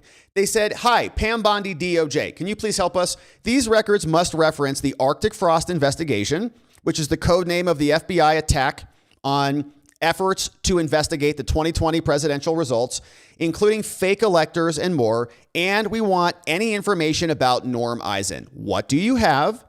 Release the information." They also sent a criminal FOIA to the Criminal Division asking for records and communications between or among Criminal Division, DOJ, and Norm Eisen. But what happened? The Office of Information Policy, they got another request as well. They said, we want to know about Norm Eisen, any communications between an outside non-governmental person. Norm Eisen is not in the government. He has these nonprofits, 501c3s and parallel 501c4s that raise a bunch of money and just launch lawsuits all across the country against their political opponents. It's called Lawfare. We've lived through it here. We've covered it for years here. We wanted accountability from this DOJ. They're not doing anything. So then Judicial Watch, shout out to them, they have to sue. They want to know, was Norm talking with Merrick Garland? Was Norm talking with Lisa Monaco? Was Norm talking with Jack Smith? And these are all people who were inside the DOJ. So the DOJ, as we're going to see, is too concerned about protecting its own internal sanctity of its communications than disclosing anything because they're worried it might set bad precedent. That if we give you information on this, well, that means that any other third parties who are working with, like, let's say Pam Bondi, who are sending emails to her, might be subject to FOIA demands, and they don't want to set that bad precedent. So meanwhile, we're all just kept in the dark about what these people have done. The Criminal Division has refused to confirm or deny the existence of records, of course, citing FOIA exemptions, while the Office of Information Policy has failed to provide any substantive response at all beyond invoking FOIA's extension provisions. President of Judicial Watch, Tom Fitton, he said, Americans have a right to know whether the Justice Department officials and outside lawyers like Norm Eisen were involved in efforts to investigate or influence political activity related to 2020. We're going to continue to use the courts to ensure the public has access to records showing how federal agencies investigated political activities. And it should have already been disclosed to us. We should already know this information. In fact, these people should probably be prosecuted. Judicial Watch is a national leader in exposing this. This is part of a comprehensive takedown that was meant to take out Trump and almost did. In February 2026, Judicial Watch secured the release of rosters identifying the names of the top deputies who worked for Jack Smith. Those names were once again released after Judicial Watch filed a FOIA lawsuit suing Joe Biden for a list of these people who were working on this stuff. In January 2026, Judicial Watch again sued the DOJ about Public Corruption Unit and what they did in Arctic Frost. In November 2025, again sued the Justice Department for emails about how Jack Smith was colluding with Fani Willis and Letitia James and the White House and other congressional investigations. Once again, in 2025, Judicial Watch sued to determine what Timothy Tebow, the anti-Trump FBI agent, what he was doing with the operation called American Oversight. It's like never ending. The DOJ should be the people who are processing these requests expediently and releasing the information so that we can know what actually happened here. In August 2025, a Georgia state court ordered Big Fanny to provide new information. We've covered a lot of that here because her recent affidavit to the court made no reference to anything about Nathan Wade or the chief investigator and how they literally met with the January 6th Select Committee. Nathan Wade billed for it. The collusion is between the DOJ and other entities that are out there, and we wanted accountability for this. We thought we were going to get it, but we're not. In June, Judicial Watch sued the Justice Department for records. Another one, they sued Arizona Attorney General. In March, they sued the DOJ again. In January, they sued, and a federal court ordered the Justice Department, a federal court ordered Pam Bondi to give us information about Judicial Watch and to Judicial Watch about information about Jack Smith and Fani Willis. Why does Judicial Watch have to sue Pam Bondi to get a federal judge to give us this information? The Justice Department is objecting. They say, no, we don't want to give it to you, even though the prosecutions are over. What the hell is going on over there? It's insane. So here's the lawsuit. You can see more details. It makes me so mad. Plaintiff Judicial Watch brings this action against the DOJ once again. The court has jurisdiction. Venue is proper. Judicial Watch is a not-for-profit educational organization. They seek, and by the way, just wait for this. At the end of this document, wait until you see what lawyer signed this and is the drafter of this filing. A complaint by Judicial Watch against Pam Bondi, who's not doing anything, apparently. Plaintiff Judicial Watch is a not-for-profit organization. They promote transparency, integrity, and accountability, and fidelity to the rule of law. As part of its mission, Judicial Watch regularly requests information pursuant to FOIA. We analyze their response, we disseminate its findings to the public, thank you, and the requested records so that Americans know what their government is up to. Now, the defendant, the DOJ, is over in Washington, D.C., led by Pam. So here's more. On November 10th, 2025, not long ago, Judicial Watch submitted a FOIA request to the DOJ Criminal Division via email, a component of the DOJ. They said, hi, we want access to all the info from you, from information, records, and communications between Criminal Division, DOJ, and Norm Eisen. These records must reference both the Arctic Frost investigation, which is the code name that the FBI opened into the efforts to overturn the 2020 election, including anything related to the fake elector scheme and other related election interference activities. The time frame was all the way going back to January 1, 2022, up into the present. Now, by email, back on January 16th, the Criminal Division acknowledged receiving the request during the October 1 through the November 12th government shutdown. They said, oh no, we're shut down. We can't comply. The request was under review. The Criminal Division advised Judicial Watch that the request had been assigned a case number listed there. By letter dated a few days later, on January 21, the Criminal Division again acknowledged receipt of the request on November 1, and they further stated that here's the answer. We decided to neither confirm nor deny the existence of such records pursuant to FOIA exemptions 6 and 7C. So Pam Bondi doesn't want to get any of that information out, won't even confirm that they have or don't have it. Why?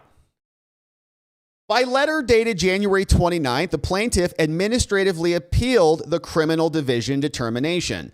By letter, on the 30th, they acknowledged receipt of the administrative appeal. They advised Judicial Watch that the appeal had gotten a new case number. Great. Then after that, no further response from the DOJ, all just buried, shoved in the bottom of a drawer somewhere about the request or the appeal. It's all stalled out. Judicial Watch and the American people can get bent. Then they sent another request over to the Office of Information. On November 10th, they submitted a FOIA request to the Office of Information Policy, another component of the Pam Bondi DOJ, seeking access to the following: records and communications between Norm Eisen and Merrick Garland, Norm Eisen and Lisa Monaco, who was the cover-up person of Hunter Biden. Merrick Garland, of course, came out and issued an illegal order appointing Jack Smith. He tried to invoke the Reno regulations. Jack Smith was adjudicated to be an illegitimate special counsel, and Garland is a co-conspirator in the raid and the execution and prosecution of Trump. And Jack Smith. Did Norm Eisen communicate with Jack Smith, the illegitimate prosecutor he came after the raid, but he inherited the case from the FBI who raided Trump and went through Melania's closet. They said, "Hi, Pam, can you give us some information? We want info about Arctic Frost, April 2020, all the way from when it was opened and everything that they investigated and anything that Norm Eisen, who is like the hub, and all the spokes come out from him and guys like Mark Elias."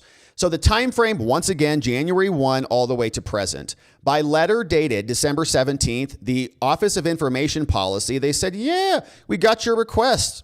We got it back November 10th. We know you sent it, and we're going to give you a new tracking number." It's called FOIA case number there. They also informed the plaintiff that it had invoked FOIA's 10-day extension of time provision because these are unusual circumstances. So we're going to need more time to comply with this, but we got your release. And under FOIA, there's kind of a strict delineation of timelines, right? They got to respond by certain periods of time, which is why they're suing now because they haven't responded within a certain period of time. Plaintiff, once again, 2 divisions at the DOJ. Nobody's bringing this up to higher levels. Pam Bondi's just oblivious. They're talking about the stock market or whatever.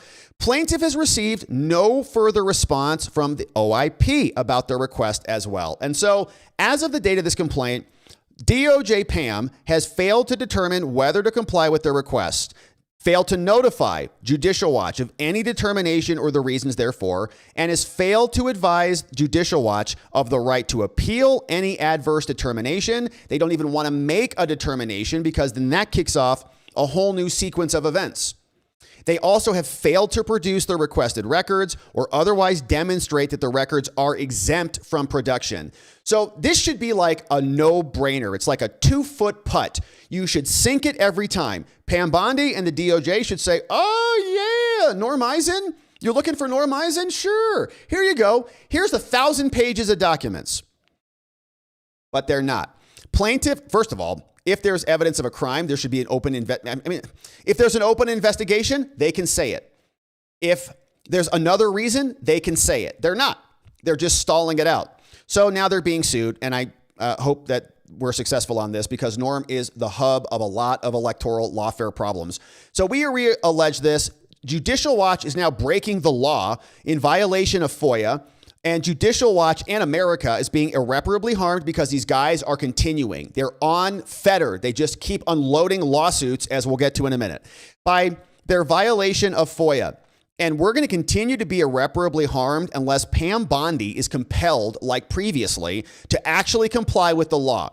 We have no other remedy. And so to trigger the FOIA exhaustion requirement, Bondi was required to make final determinations on our appeal to the criminal division by February 27th. The law says by February 27th, give us a denial at least so we can appeal it.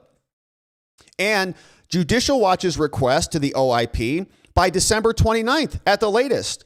It was due to the October 21 through the November 23rd government shutdown. You say, "Oh, sorry, we're shut down. We can't comply." Okay, fine. We'll give you October, November, 6 weeks, 7 weeks additional time if you want to, but you have to get it to us by a certain time. Now, because they failed to make and issue final determinations within the time required by FOIA, plaintiff has now, Judicial Watch, exhausted our remedies, and so now we have to sue.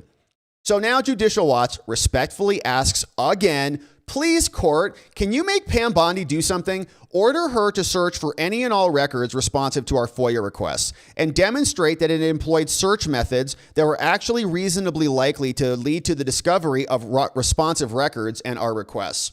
Order Pam to produce by a certain date any and all non-exempt records responsive to our requests and give us an index of responsive records withheld under the claim of exemption.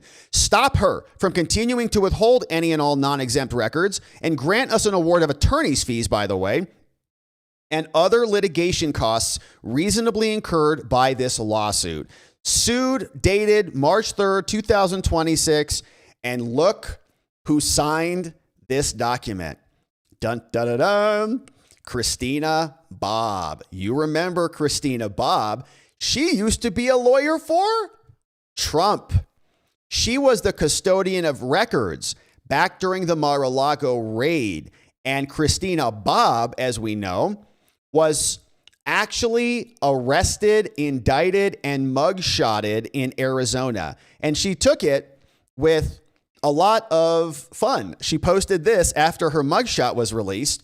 Christina Bobb, new profile pic. Now joining Judicial Watch and suing on behalf of America. She knows, in other words, where the bodies are buried and knows what is out there.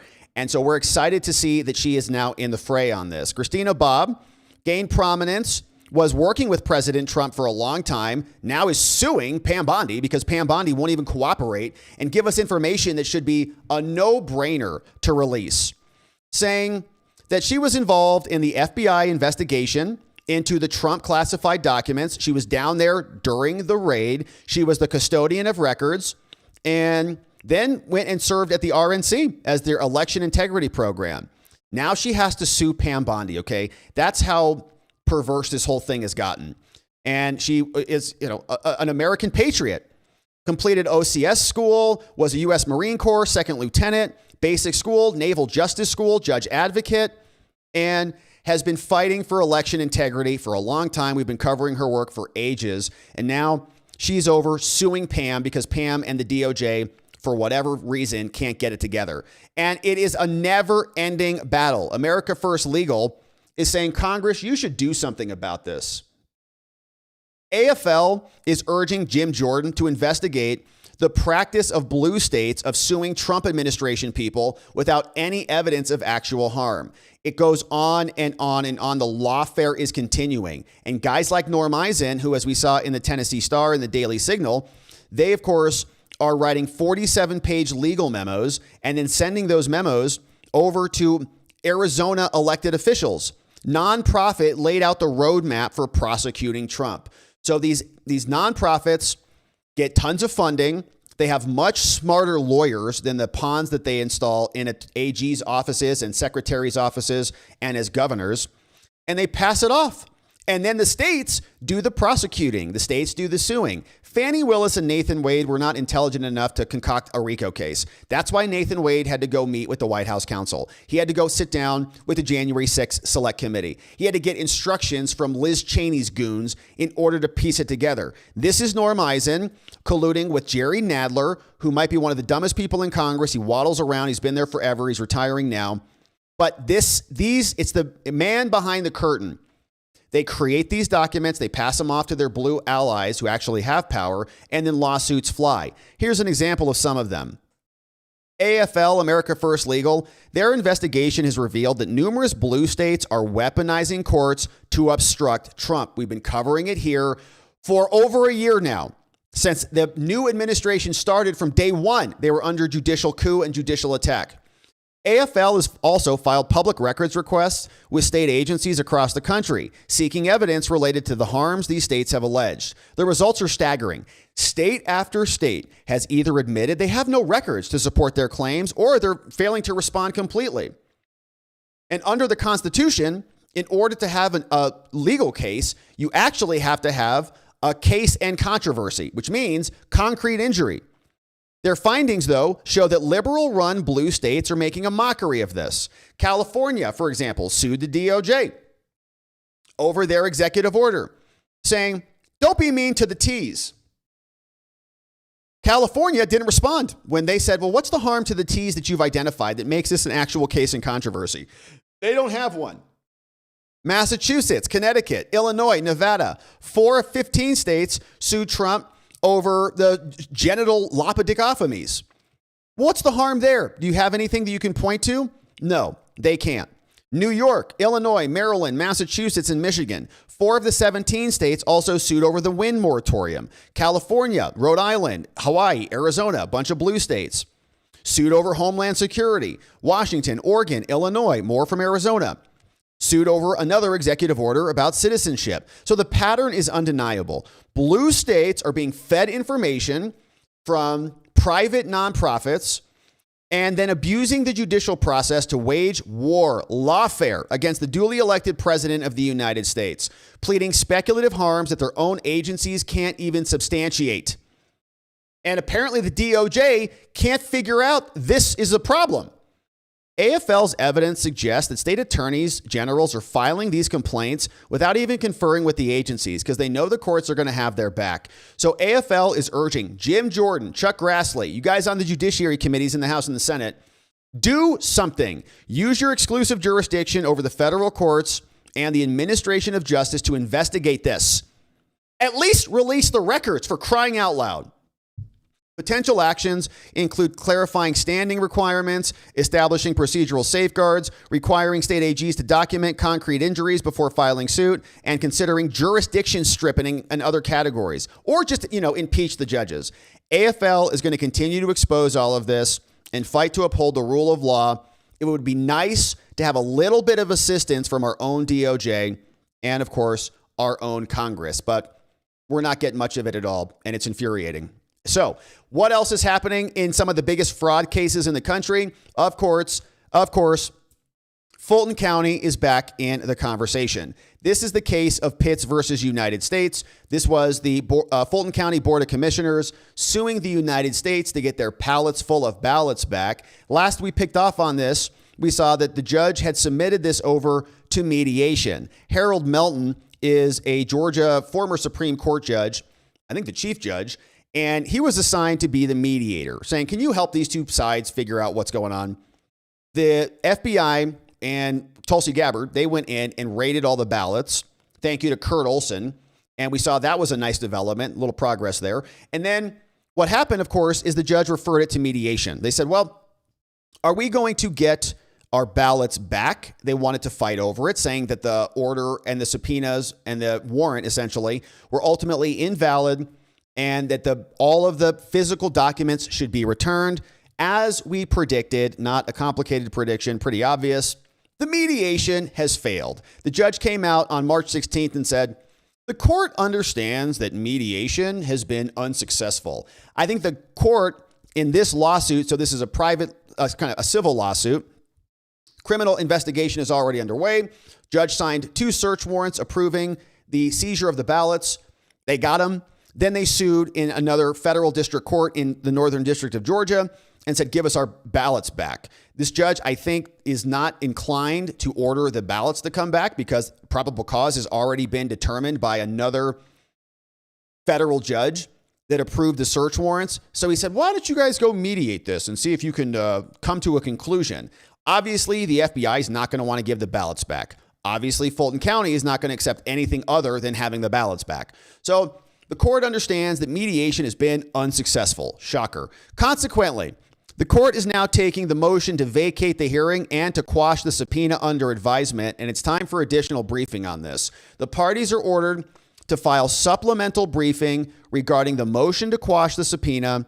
The parties' brief should focus on the arbitrary and capricious standard in light of respondents' denial of their amended requests. So everyone shall file, the petitioners, Pitts, shall file their brief March 18th, so tomorrow, and respondent shall file its brief by the 20th. In the event the court denies the motion to vacate, we're going to have a hearing on this March 27th, so 10 days from now, at 9 a.m. in courtroom 1908, so ordered by Judge J.P. Boulay out in Fulton County. So the battle continues. In some instances, we see some progress. We see the FBI, the DOJ now got their hands on the ballots. But when Norm Eisen and others who were responsible for creating the ultimate prosecution in the first place, we want records about them, Pam Bondi denies it. So it's like a schizophrenic DOJ. Now, meanwhile, here's Harmeet Dhillon. I think she's trying her best to do something useful, and she is. She's suing a bunch of other states and demanding that they turn over their voter rolls. She says, we are addressing registration irregularities and ensuring compliance with federal election laws in her division, which is civil rights. She's not running the other agencies, the criminal division, not her jurisdiction, the OIP, not her jurisdiction. And so they're whoever's running those agencies are ultimately denying their request to Judicial Watch. She says, while prior administrations ignored these requirements, we are working to ensure election integrity and to enforce the law. Shout out to Jack Posobiec over at Human Events. Thanks for the clip. You tell us, what are some of the issues that we are looking at in terms of the voter rolls? We already have tools on the books that we're using here at the DOJ, some for the first time, regarding our Attorney General's right under the 1960 Civil Rights Act to access and review these voter rolls and then help states comply with their Help America Vote Act federal law requirements. We're doing that in multiple ways. We're helping clean up the voter rolls, comparing them with some federal databases, returning returns back to the states to help them do their jobs. Some of the states are doing that voluntarily. Some of them are resisting doing their jobs, and they're, I think obvious reasons for why they're resisting. But there's other aspects of the Help America Vote Act where we're reminding states preemptively that if they don't do certain things, they could be in violation. Some states have some funky record-keeping loopholes, if you will, like Minnesota's vouching standard that allows one voter to vouch for up to 8 other voters regarding their address, which is inconsistent with federal law. And so, we're in litigation discussions with them to try to get them to drop that. Some other states have been back and forth with us, including North Carolina, which has a consent decree, and Arizona, who we're talking to regarding some irregularities in their voter registration procedures that have led to people being put on the voter rolls without any form of verification or even, that they're citizens, and that's a violation of federal law for federal elections. And so it's just a lot of record keeping and admin type work that simply prior administrations haven't wanted to do. Yeah, they didn't want to do it because I think they know that if we have a good look at the lists and go through them with a fine-tooth comb, we're going to find some serious problems in there, and those problems are to their benefit. The grift is in the gray area, and they exploit those for their own success, but not hopefully anymore. We appreciate what Harmeet Dhillon is doing, but we're furious with the criminal division, the FOIA request processing that's happening there, and the OIP. These are basic things that should be easy wins for the DOJ. And ultimately, the buck stops with Pam.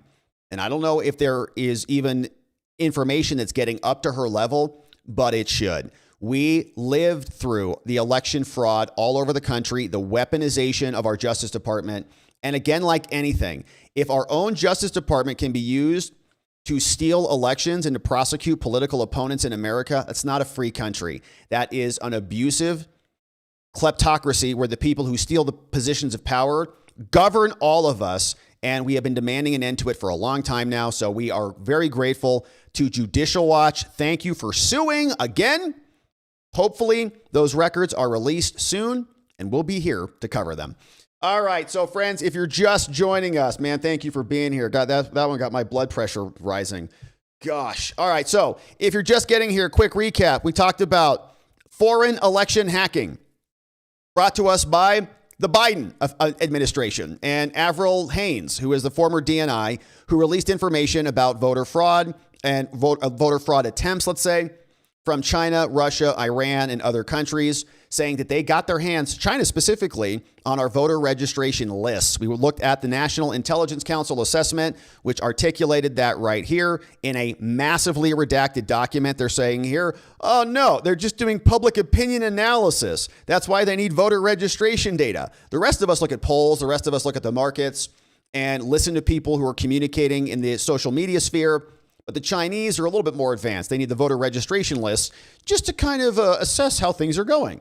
All of this, I would presume, has much more problematic information inside of it, information that might shatter the facade that we live in a self-governing country, which is probably why they don't want to release any of it. But Avril Haines released some of it. I'm sure Tulsi Gabbard and the DNI are working on it now. But the truth is, it is much deeper than we think. We also refreshed our recollection that tens of thousands of fake IDs are coming in. This was right before the election in 2020. Fake IDs, of course, that have real working barcodes on them. In Michigan, the licenses actually worked when you scan them, which means you can corroborate and cross-index the voter registration lists, which China has, with the IDs that they are printing, and make sure they match. Flood our country with them. Absentee ballots filled out with actual real names and working IDs. and our elections are stolen right out from under us. Don't need to rig a machine at all. Don't need to swap out the memory cards like they did. You don't need to break the seals to update the BIOS firmware like Jenna Griswold did. Don't need to do any of that. It's not Venezuelan hackers or Maduro. It's just IDs and lists. Simple as. So a big problem. Obviously, we also looked at this OIG report saying that they can't even catch people who are coming through the country with fake IDs. So how are we going to catch them at election facilities when they're not using this equipment? All they're using is just, some amazing grandma poll worker. Oh, yeah, looks good. Go vote. And they go and they do it. So the SAVE Act is now being debated in the Senate. And of course, I think, a lot of this is probably kabuki theater, but we'll see. Hopefully it gets passed. Then we turned our attention to Judicial Watch, which has given us a litany of lawsuits that they have filed, one after another, to try to bring accountability and transparency to this massive election problem. And the DOJ at every turn seemingly is stalling them out for whatever reason. But we then saw Norm Eisen is being identified as one of the hubs in the spoke of the Lawfare scam, seen right there, communicating to Jerry Nadler, one of the guys who led the Trump impeachment proceeding at the first outset. Now they're being sued, the DOJ, by Christina Bobb, a former Trump attorney who was there during the Mar-a-Lago raid and who was the custodian of records. Also arrested and charged in Arizona, and is an American patriot who served her country and has been fighting for election integrity for years. We're grateful for her. Meanwhile, America First Legal gave us a debrief that it's still happening. Many of these states are suing, obstructing the administration. Every time something gets blocked, that's our time to govern that's being stolen from us, thanks to the judges and largely an inept DOJ. Then we saw Fulton County has now ordered that more briefings be filed since the mediation has failed out there, as everybody suspected it would.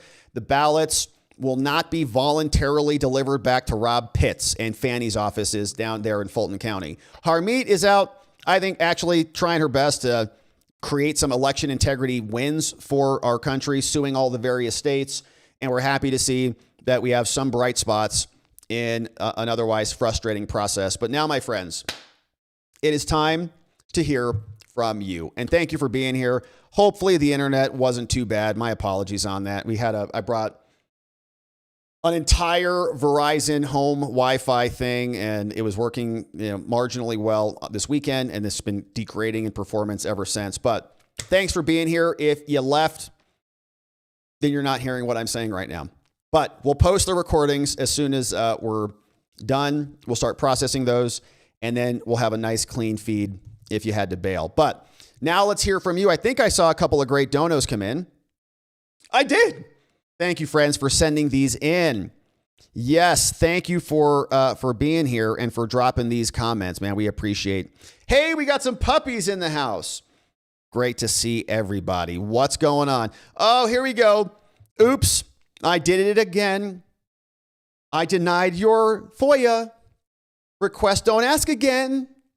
My name's Pam Bondi. Burning evidence. There's Pam. It's like burying it. It's like, Pam, these are easy wins. Just sign off on it. Release the documents.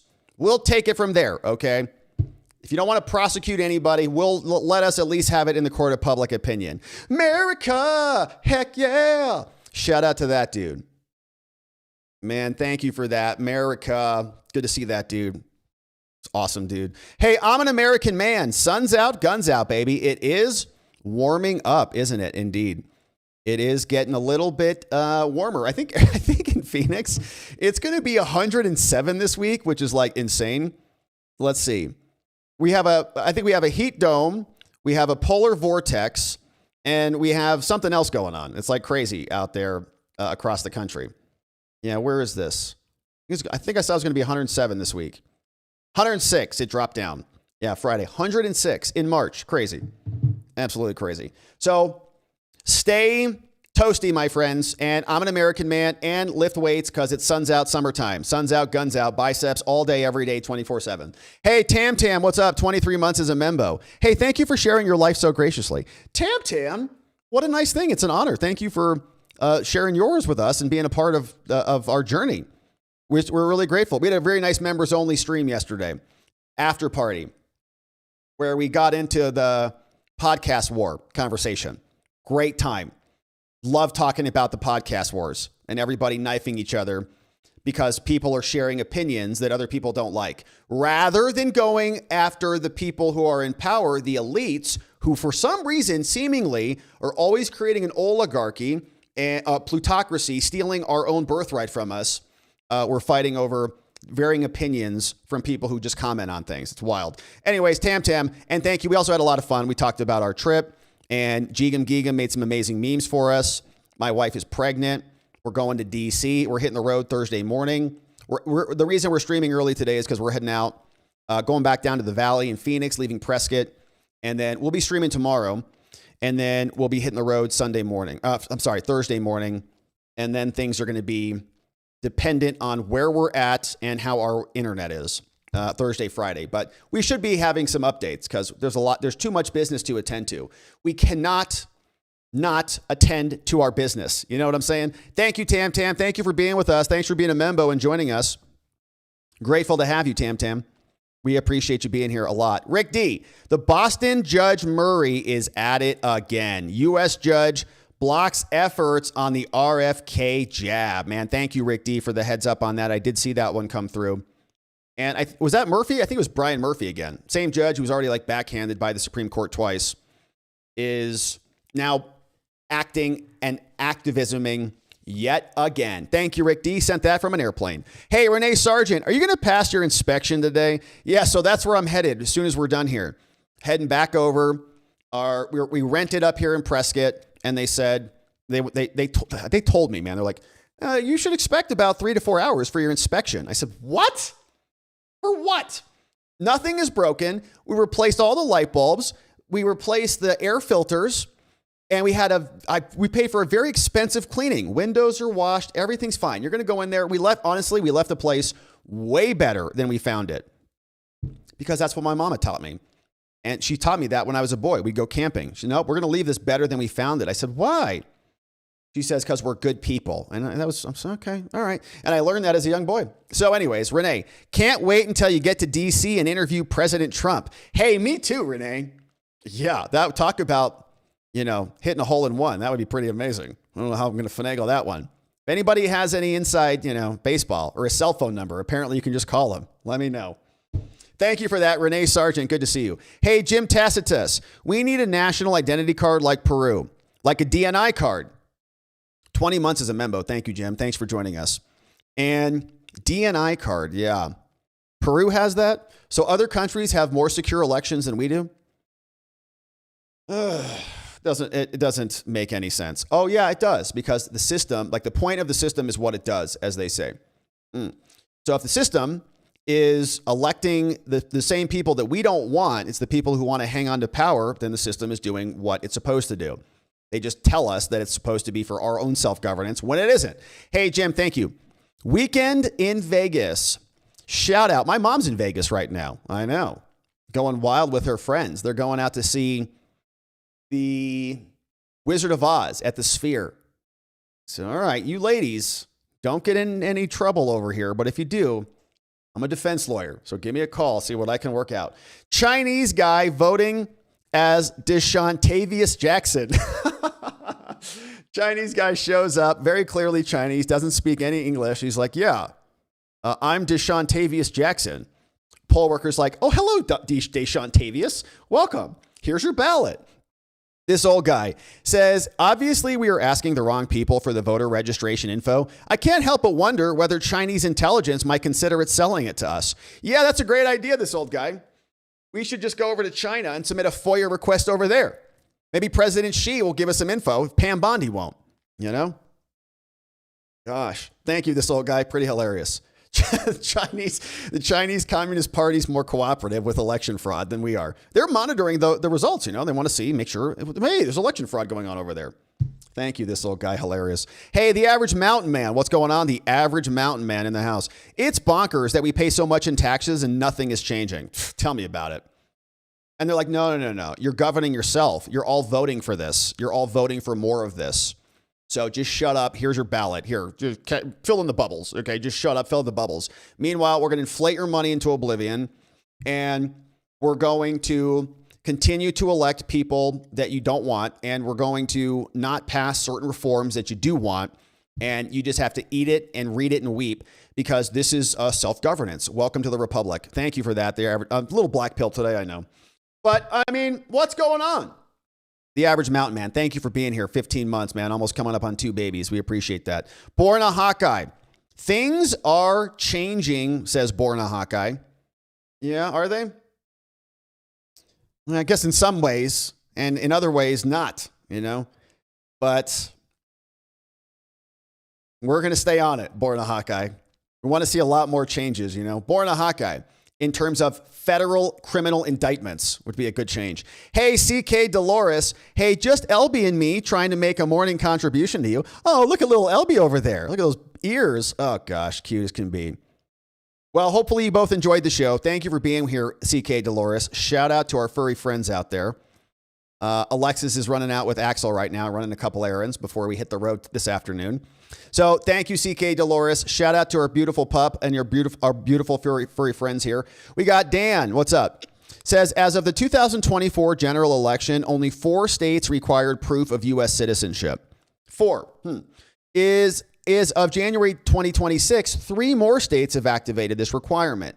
Most states just have you promise you're a citizen, but all of those other 7 states with proof have the massive number of registrations without proof being shown grandfathered in. Great. So as long as you get past the post with your fraud, you're good to go. Thank you, Dan, for the heads up on that. And I thought we saw yesterday in that Arizona hearing, which if you missed yesterday's show, that was a wild hearing. I'd encourage you to check that out if you missed it. It was wild. And I think one of the ladies on the committee said that she did the breakdown. She's like, it's weird. Like the states that do it this way all vote Kamala, and the states who voted this way all voted against Kamala. Weird how that happens, isn't it? Thank you, Dan. Dark Road, 10 months as a member, new baby +1. I have a new slogan against activist DC judges. No kings. Yeah. We were out in DC over the winter break, and we saw those signs all over the place. No kings, no kings. May need to look into that group while we're out there, see what they're doing. Hey, thank you, Dark Rogue. We appreciate that. Thank you for being here for 10 months as a member. You rock. Kyrenius XD says, how come, thank you, 1 year, happy anniversary to us, Kyrenius. How come Trump hasn't given Blondie the boot yet? Trump really likes Pam Bondi. I've heard him multiple times in recent memory. We played a clip here, I think maybe on the member stream, where he said, oh, Bondi's doing an amazing job. The next 3 years are going to be incredible. So I don't know. And then I think yesterday at that event with Mike Johnson at the Kennedy Center luncheon, Bondi was also sitting there. And he's like, she's doing a great job, isn't she? I'm like, what are you talking about? What greatness has she delivered for us? I can't put my finger on it, unfortunately. I wish I could. Hey, what's going on? Old Coach Crane says Trump is not on Eisen's side. No, I don't think so. I don't even know if Trump knows what's going on. It's kind of my point. Does he know? First of all, by the way, we also covered the Pam Bondi, they agreed to dismiss the Lawfare appeal. Trump issued multiple executive orders against Perkins Coie and Wilmer Hale and all the others. And then they won at the district court level. And then it was on appeal. And the Bondi DOJ was voluntarily dismissing the appeal before somebody screamed at somebody. And then they withdrew their voluntary dismissal. We may follow up on that one tomorrow. I'm thinking, does Trump even know about any of this that's going on? Because certainly nobody's been prosecuted. None of these people have been prosecuted. There's an Fulton County is a highlight. We've heard that there's a rumor that there's a grand jury that's been impaneled in Florida. Look, all my screeching right here, we could come back and have to eat my shoe if we come back and there's a RICO indictment with 75, people involved in it. Oh, damn. Okay, now I get it. Now I understand it. But I don't think that they're going to do that before the election.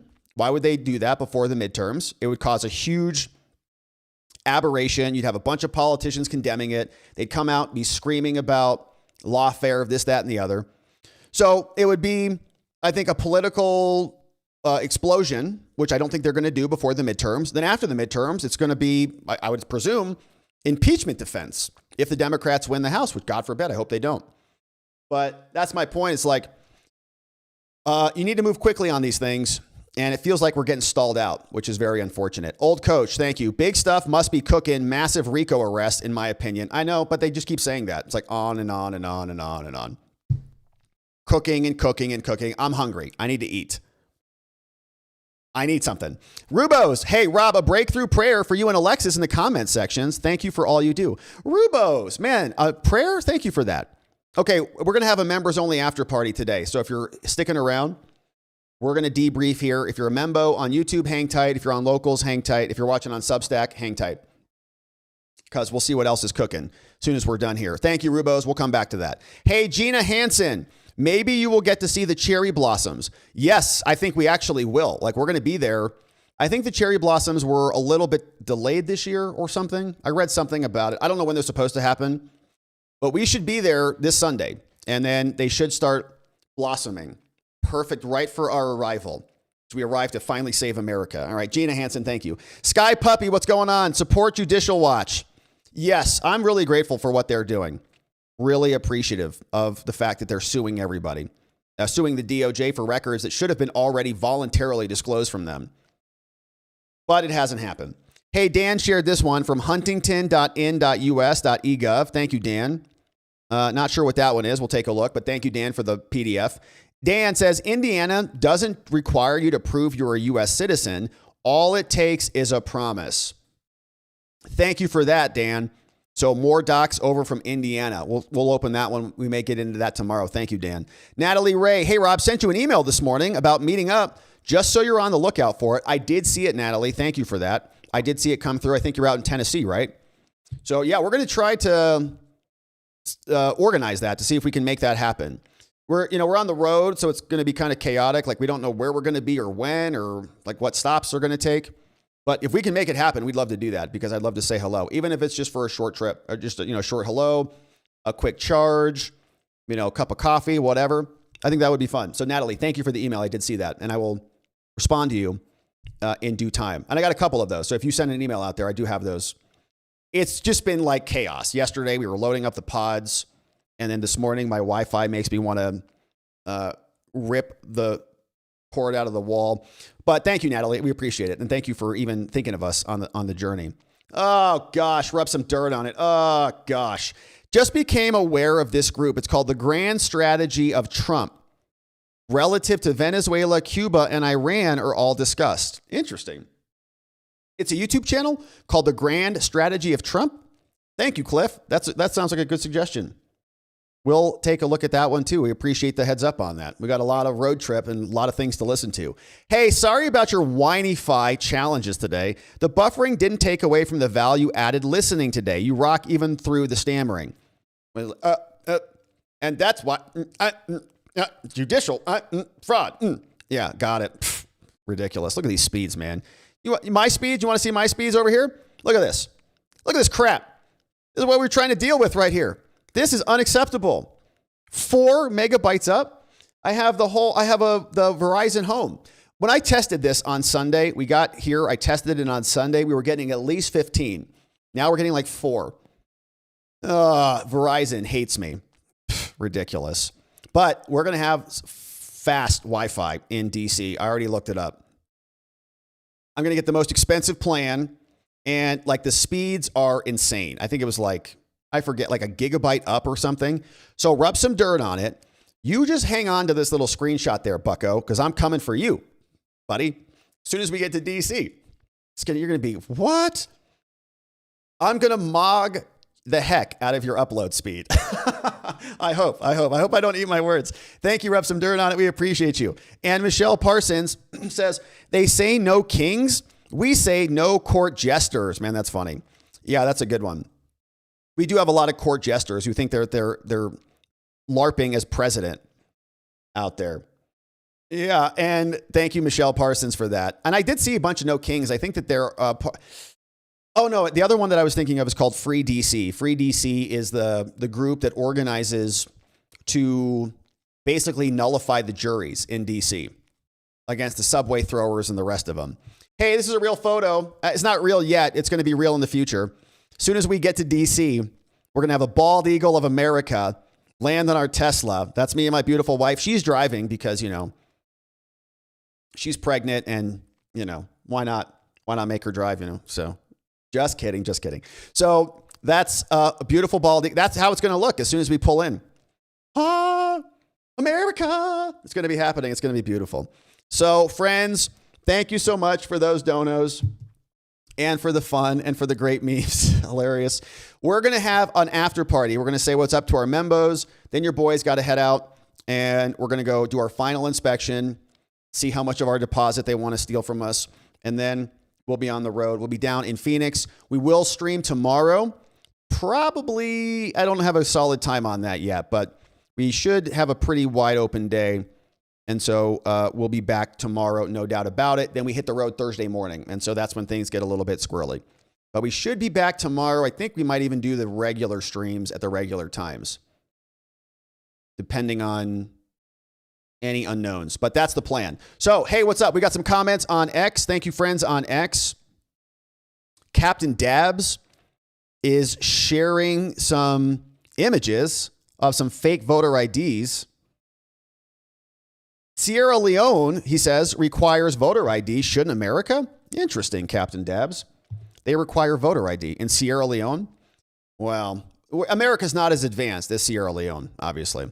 Hey, thank you, Mike Burdett. Mike says, hey, love watching your show, young man. Thank you for that, Mike. Really appreciate that. Really nice to have you. Thank you for the nice compliment. Thanks for being here. Captain Dabs, fire at a Chinese consulate in Houston.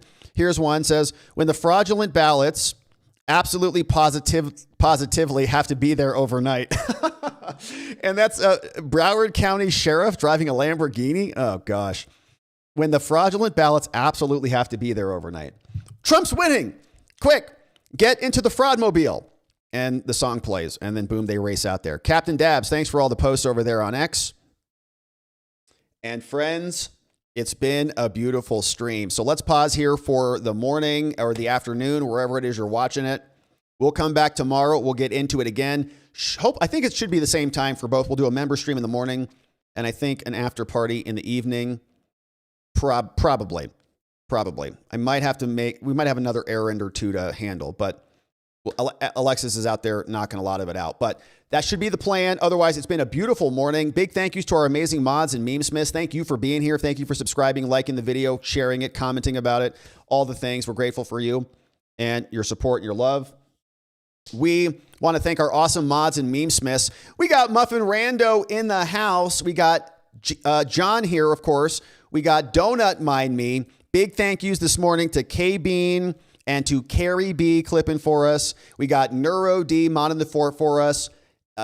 Neuro D, Janek, Dog Digger helping out over on the Rumbles. Thanks for watching over on Rumble. We've got Elliot, Just Rhonda, and Geegum Geegum, our meme smith extraordinaire, all helping to keep things nice and organized and tidy around here. But we'll pause here for the day, my friends. Happy Tuesday. We'll come back tomorrow. We'll get into it again. And I'm sure we're going to have a bunch of stuff to get to. We'll see if there's any fallout with the SAVE Act or any other updates. Maybe somebody will be indicted tomorrow. Hopefully, we'll find out soon. But we'll pause here. And once again, thanks for being here. I hope the rest of your day is absolutely outstanding. I hope you're accomplishing every single thing you set your mind to. I think I saw a one final dono come in, courtesy of Terry Yellowhorse. What's up, Terry Yellowhorse? Says, Rob, I'm finally catching alive. What's up, Terry? Good to see you. Welcome back. And thanks for being a membo. Hey, I'm finally catching alive. Congrats on the baby and safe travels. I know coming July of this year, 2026. I think you probably could figure that out. Coming July, new baby. And we just had an ultrasound last week on Friday. Baby's healthy. I was like a nervous wreck but it was baby's healthy. And love you guys. We love you back, Terry. Thank you very much for saying that. Thank you for the nice dono. We're excited about it. And we were out at dinner last night. We had a kind of a moving day. Then we had a dinner, and we had Axel with us. And so we met this couple. This couple comes over, says hello to Axel. And then this lady had a 5-week-old baby in her like little whatever kind of a thing. And we're like, oh my gosh, is that a newborn? Like, yeah, 5 weeks. I'm like, oh. We're going to have one of those soon. Crazy. Thank you, Terry. We really appreciate it. And thank you, my friends. Thanks for being here. So We're coming back tomorrow. Until we do, I hope you're out there getting after it, making it a great and beautiful day, accomplishing all the things you set your mind to, and then you return tomorrow to get into it again, because we will be back here. And in order to do that appropriately, we are going to need to see you right back here so that together with your help, we can shine that big, beautiful spotlight of accountability and transparency down upon our system with the hope of finding justice. Membos, stick around. We'll see you in a minute. Otherwise, my friends, make it a great day, and we'll see you right back here tomorrow. Bye-bye.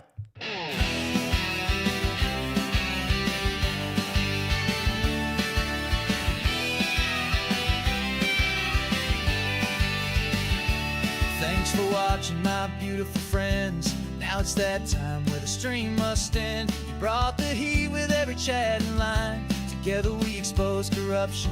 One more time we dove in the truth where the media hides. Lit up the lies with receipts on all sides. The fight isn't over, but we made them sweat. We ain't done yet, no, not just yet. Because together we are watching the watchers. Truth on our side. Watching the watchers. We won't be denied. Watching the watchers. Eyes open wide. Fighting for freedom with nothing to hide.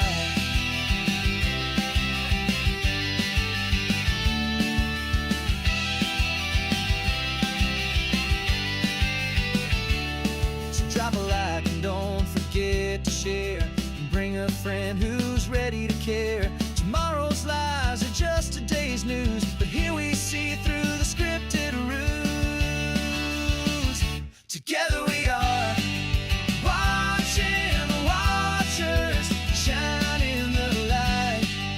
Watching the watchers, defending what's right. Watching the watchers, still